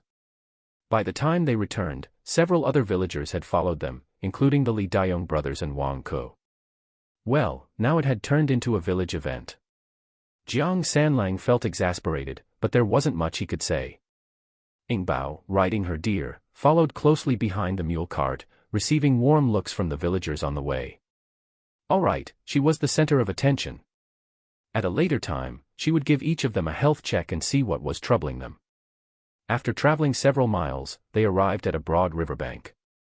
Jiang Sanlang, Jiang Erlang, and the 2 nephews began unloading their fishing gear and searched for a suitable spot. Ing Bao, on the other hand, was trotting around on her deer, appreciating the scenic surroundings. "Sanlang, let's spread the fish bait here," Jiang Erlang pointed at a river beach and said. It was here where they had caught fish the year before. There was a shallow water area about half a yard wide near the river bank, which was particularly good for dragging fishing nets. "All right, here it is then. I'll spread the fish bait first, you guys watch the timing to use the fishing net. Deshang, Erquin, you both are not very strong, be careful not to fall into the river." "Yes, Uncle San." Deshang and Erquin bubbled back cheerfully, picking up the nets in preparation for catching fish. Chapter 98, Chapter 98, Chapter 98, Envy and Jealousy, Requesting Monthly Votes and Recommendation Tickets. Chapter 98, Chapter 98, Envy and Jealousy, Requesting Monthly Votes and Recommendation Tickets. After a short while, Ing Bao began hearing exclamations from the crowd. Her own dad caught 2 big fishes, each 5 or 6 feet long, causing astonishment and excited yelps among the crowd. Are these fishes possessed? Why are they coming this way? a villager yelled. Chen Yin scorned, "Shut your stupid ass up. Didn't you see when third brother threw out the fish bait?" The crowd said, "Exactly.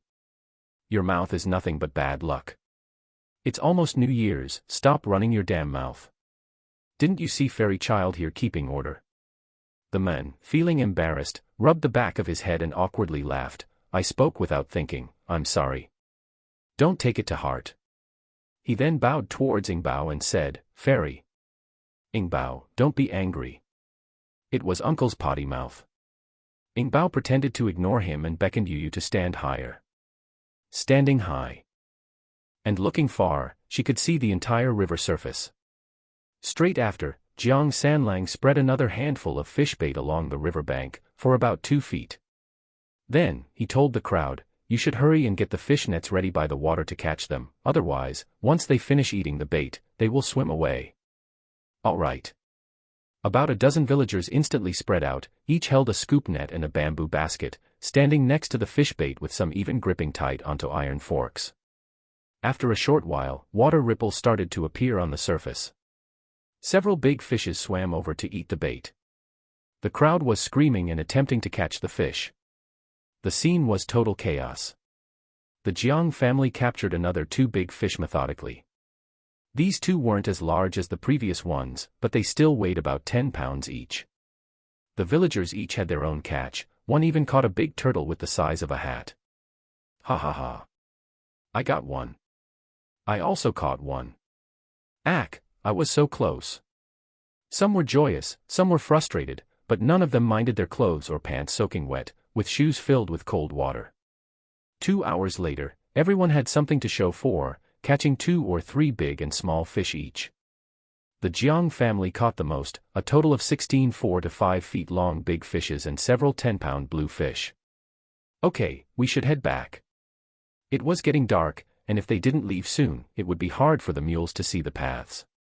Jiang Sanlang and others loaded all the fish onto the mule cart and changed into the dry cotton clothes and shoes they prepared beforehand.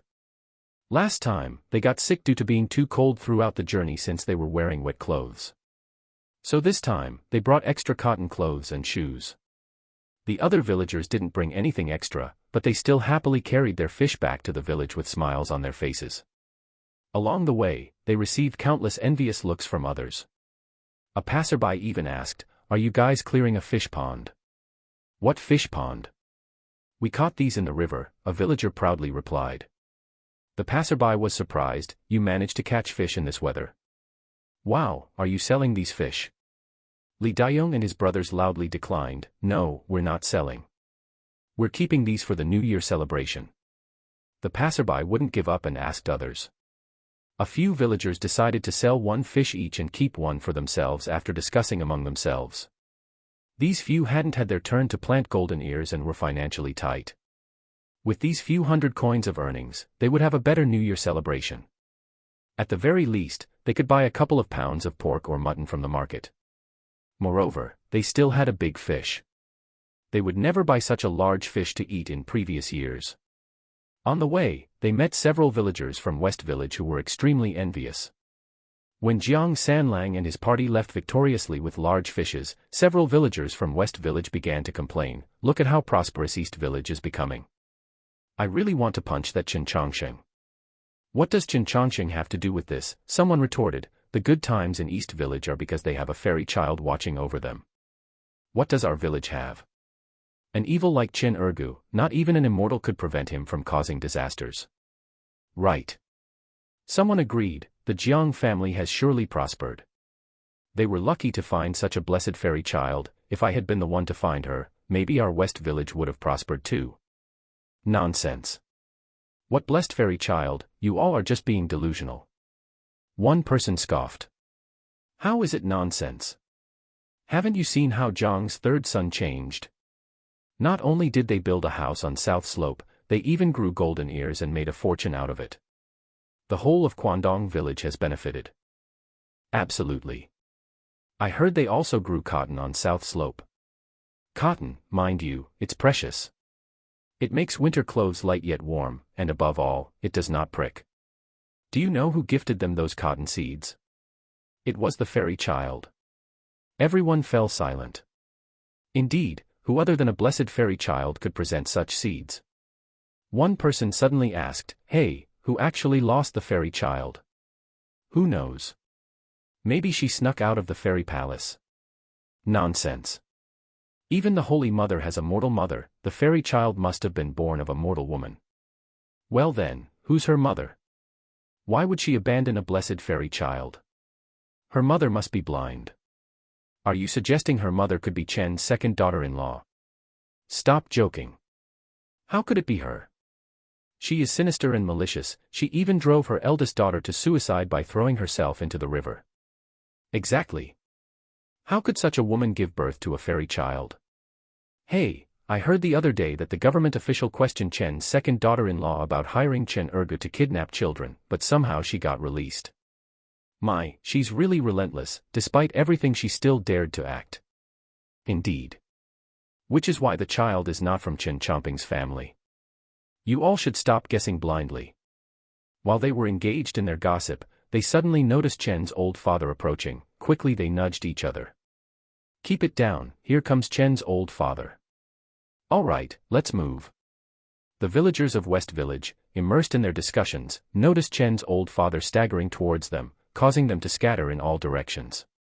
Zhang's third son and his group returned home, dividing the caught fish amongst themselves. Each family took 5 big fish. The rest of the slightly smaller fish were given to Jiangqing to take to his in-laws as a New Year gift. Of course, 2 were kept aside for the Zhang family. Since Jiangqing was betrothed to a girl from Chu family, it was tradition to exchange gifts at the beginning of the year. Delivering some fish would also add to their prestige. It was the same with Danny's side, the men had to give a gift, and Uncle Zhang's family had to reciprocate. While scaling the fish, Chun Yang lamented, "In past years, due to our poverty, we couldn't exchange gifts. Now that we have enough, we still can't afford to." Zhang's third son asked, "What do you mean?" "You see, we need to give gifts to the 20-mile shop, my parents' house, and even my uncle's house, your uncle's house. We have to prepare a gift for everyone." Chun Yang sighed, "In the past we saved where we could and turned a blind eye to it, but look at us now." Zhang's third son chuckled, "Just put your heart into it, we aren't obliged to entertain everyone." Easier said than done. The mere thought of it gave Chun Yang a headache. Just her maternal family alone required several gifts, each elder required a gift, and then the gifts for the younger ones wouldn't even fit in a mule cart. Also, everyone knew that their life was getting better and kept their eyes wide open. If the gifts were a tad mundane, they would have to bear snide remarks. They'd say she had become arrogant since amassing wealth, looking down upon her poverty-stricken relatives. Even after acquiring so much wealth, she was giving such gifts. Alas, the past would have been better. At least then, no matter what she brought back, they wouldn't have said anything about it. Where there's no expectation, there's no resentment. Chapter 99, Chapter 99, Chapter 99, Improvement in the Condition. Chapter 99, Chapter 99, Improvement in the Condition. Early the next morning, after breakfast, little Lingbao took a mule cart to clan leader Chen's house with mother and brother Jiangcheng. Clan leader Chen rushed out, his smile wide on his face. "Little Lingbao is here, come in quickly, have you had your food?" "I have eaten, I came to see Uncle Chen Zhu." "Good, good, Zhu woke up this morning and even ate half a bowl of porridge." Clan leader Chen was chirpily following behind the toddler, like an old follower. Seeing Madame Xiao coming out of the house, he quickly instructed, "Zhu's wife, go and make tea for your third sister-in-law and niece." "Spring lady, no need, after Bao Bao has finished the diagnosis, we still have to go to the town, don't bother your fourth sister-in-law." Madame Xiao hesitated, unsure whether to go and make tea, but her father-in-law glared at her, and she hurriedly ran to the kitchen. Bao walked into Zhu's room, asked clan leader Chen to light a lamp, so she could examine Zhu's leg injury. Zhu was already awake now, but still very weak. First, Bao pulled down his eyelid to check his pupils. Zhu's pupils had recovered to normal, but still seemed a bit unnatural. After checking the pupils, she started examining the leg. Zhu obviously felt embarrassed, he curled up his leg and turned his face away. The red swelling on his thigh had considerably reduced, but the ointment applied yesterday was dry. Looking at the state, his medicine needed to be changed again, and Ing Bao couldn't help but feel the sting. Not to mention those expensive herbs, just in this ointment and pill, a lot of 5-ding-ji has been added. But thinking of someone paying for the medicine, she got over it. Grandfather Chen, my medicine is very precious, a box along with 12 pills, altogether 5 taels of silver, this is only for 1 day's dosage. Ing Bao seriously told clan leader Chen, if you find it expensive, I also have cheaper options, as low as 1 tael of silver per dose. Chen Fu waved his hand repeatedly, not expensive, use the one for 5 taels, I will get the money. No matter how expensive, he had to use the best. Chen Fu was well aware of his son's condition. Since he ate Ing Bao's pills, his son Chen Ju had significantly improved. At that time, even the Dr. Li had told him to prepare for the worst. The fairy child was indeed a fairy child, she pulled his son back from the ghost gate with just a few pills. With that statement from clan leader Chen, Ing Bao was satisfied. She took out the ointment to apply on Ju's wound. After applying the medication, and feeding him 2 more pills, she only then accepted the 25 taels of silver that clan leader Chen handed over, and stuffed it into her small bag. Chen Fu was not surprised that her small bag could hold so much. He said, I want to prepare 4 days' worth. The new year was about to arrive and it would not be right to trouble Ing Bao to come to his house for treatment at that time. Even if little Ing Bao agreed, her parents probably wouldn't. Of course, Ing Bao didn't have a problem. She took out 4 palm-sized jars from her small bag, and a bowl full of pills. This is enough for 4 more days, I will come to see you again in a few days. That's good. Chen Fu asked, Ing Bao, can you also take a look at my wife? Madame Tang had been feeling quite unwell in the past few days. Even after taking the medicine prescribed by Dr. Li, there was no improvement. She was constantly complaining of dizziness, blurry vision, and stiff fingers. Ing Bao nodded, okay, where is Grandma Chen? She's lying in the room. Chen Fu quickly led Ing Bao to his room. Madame Tang was lying on the bed with her hair disheveled. There was more gray than black in her hair, and her face was dark and haggard. She appeared even older than the clan leader. She was actually about 10 years younger than clan leader Chen. The critical illness of their son abruptly snatched away half the life of the old lady. Ing Bao conscientiously took her pulse, checked her eyes and tongue coating, and asked clan leader Chen to bring 1 pack of her medicine for examination. She had already determined her condition. Lady Wen once said that for people around 50 years old, most of them suffer from symptoms like irregular liver and spleen function and thick blood. Not only should they take medicine to regulate, but they also need a low-sugar, low-salt diet. They should move around more, drink more water to alleviate this situation. The prescription provided by Dr. Li is indeed helpful, but adding cinnabar to it is somewhat unfortunate. But now most prescriptions follow ancient recipes, some not only add cinnabar, but also mercury. Lady Wen's family has a medical background. Her father said that cinnabar and mercury are high-quality medicines, but they are highly toxic, and misuse can be fatal. So Lady Wen especially emphasized during her lectures that you should not use cinnabar and mercury to prepare medicines at will. Ing Bao thought for a while and said to clan leader Chen, Mrs. Tang's pulse is tense, the medicine prescribed by Dr. Li is just right, but she should still pay attention to a light diet, should not eat sweets, shouldn't drink rice porridge, should drink more water. When I come back from the town, I will prepare some medicine for her to try. Clan leader Chen rubbed his hands, that's good, that's good. I'll go back to your house to pick it up. Ing Bao, how much does the medicine cost? Ing Bao raised a hand, 5 taels. She needs to pay for the herbs from the pharmacy, and the price of 5 taels is already a favor. Clan leader Chen's face twitched, but he still nodded, okay, I will give it to you. No need, no need. Wait for me to prepare the medicine and take it then. Ing Bao said, I'm going to the town now, and it's not appropriate to carry too much silver.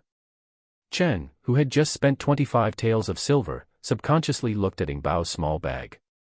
It was light, not looking like it was filled with several ingots of silver.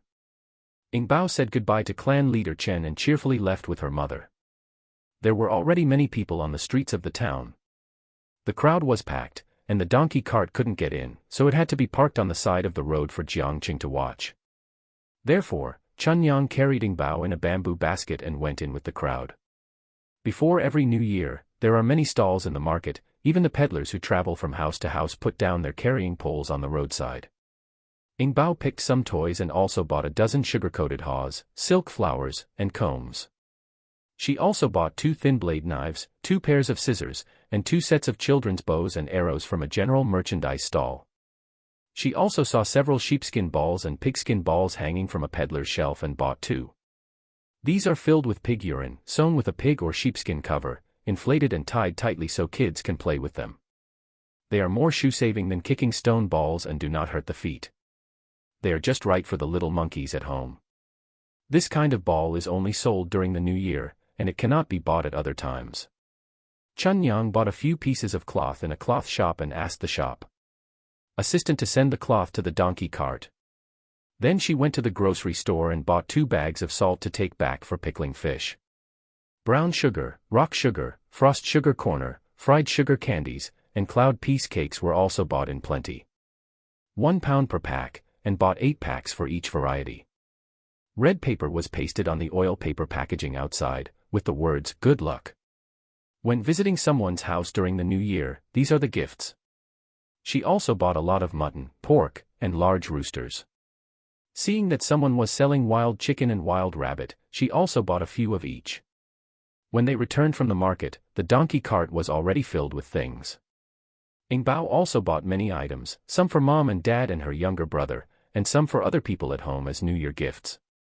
She also went to the pharmacy of Dr. Li's house and bought many kinds of medicinal materials and spices, and asked the shop assistant to cut them into pieces. Some of them were ground into powder with a grinder. On the way back, Ing Bao gave brother Jiangqing a skewer of sugar-coated haws and she and her mother each had 1. The rest will be taken back for her brothers, sisters, and 2 younger brothers to eat. Chun Yang originally didn't want to eat her daughter's snacks, but Ing Bao stuffed the sugar-coated haws into her mouth. "It's so delicious, Mom, you must try it." Ing Bao grinned and took a bite of the sugar-coated haws in her hand, sour and sweet. Chun Yang could only but take the sugar-coated haws and start eating. Many years ago, her husband had bought her some, and now her daughter is buying them for her. Holding her daughter in one hand and the sugar-coated haws in the other hand, she felt like she had returned to her youthful days. Part 7 of the series ends here. Thank you for watching and listening. If you find it interesting, please give us a like, a comment and a subscription so that we have the motivation to make the next videos.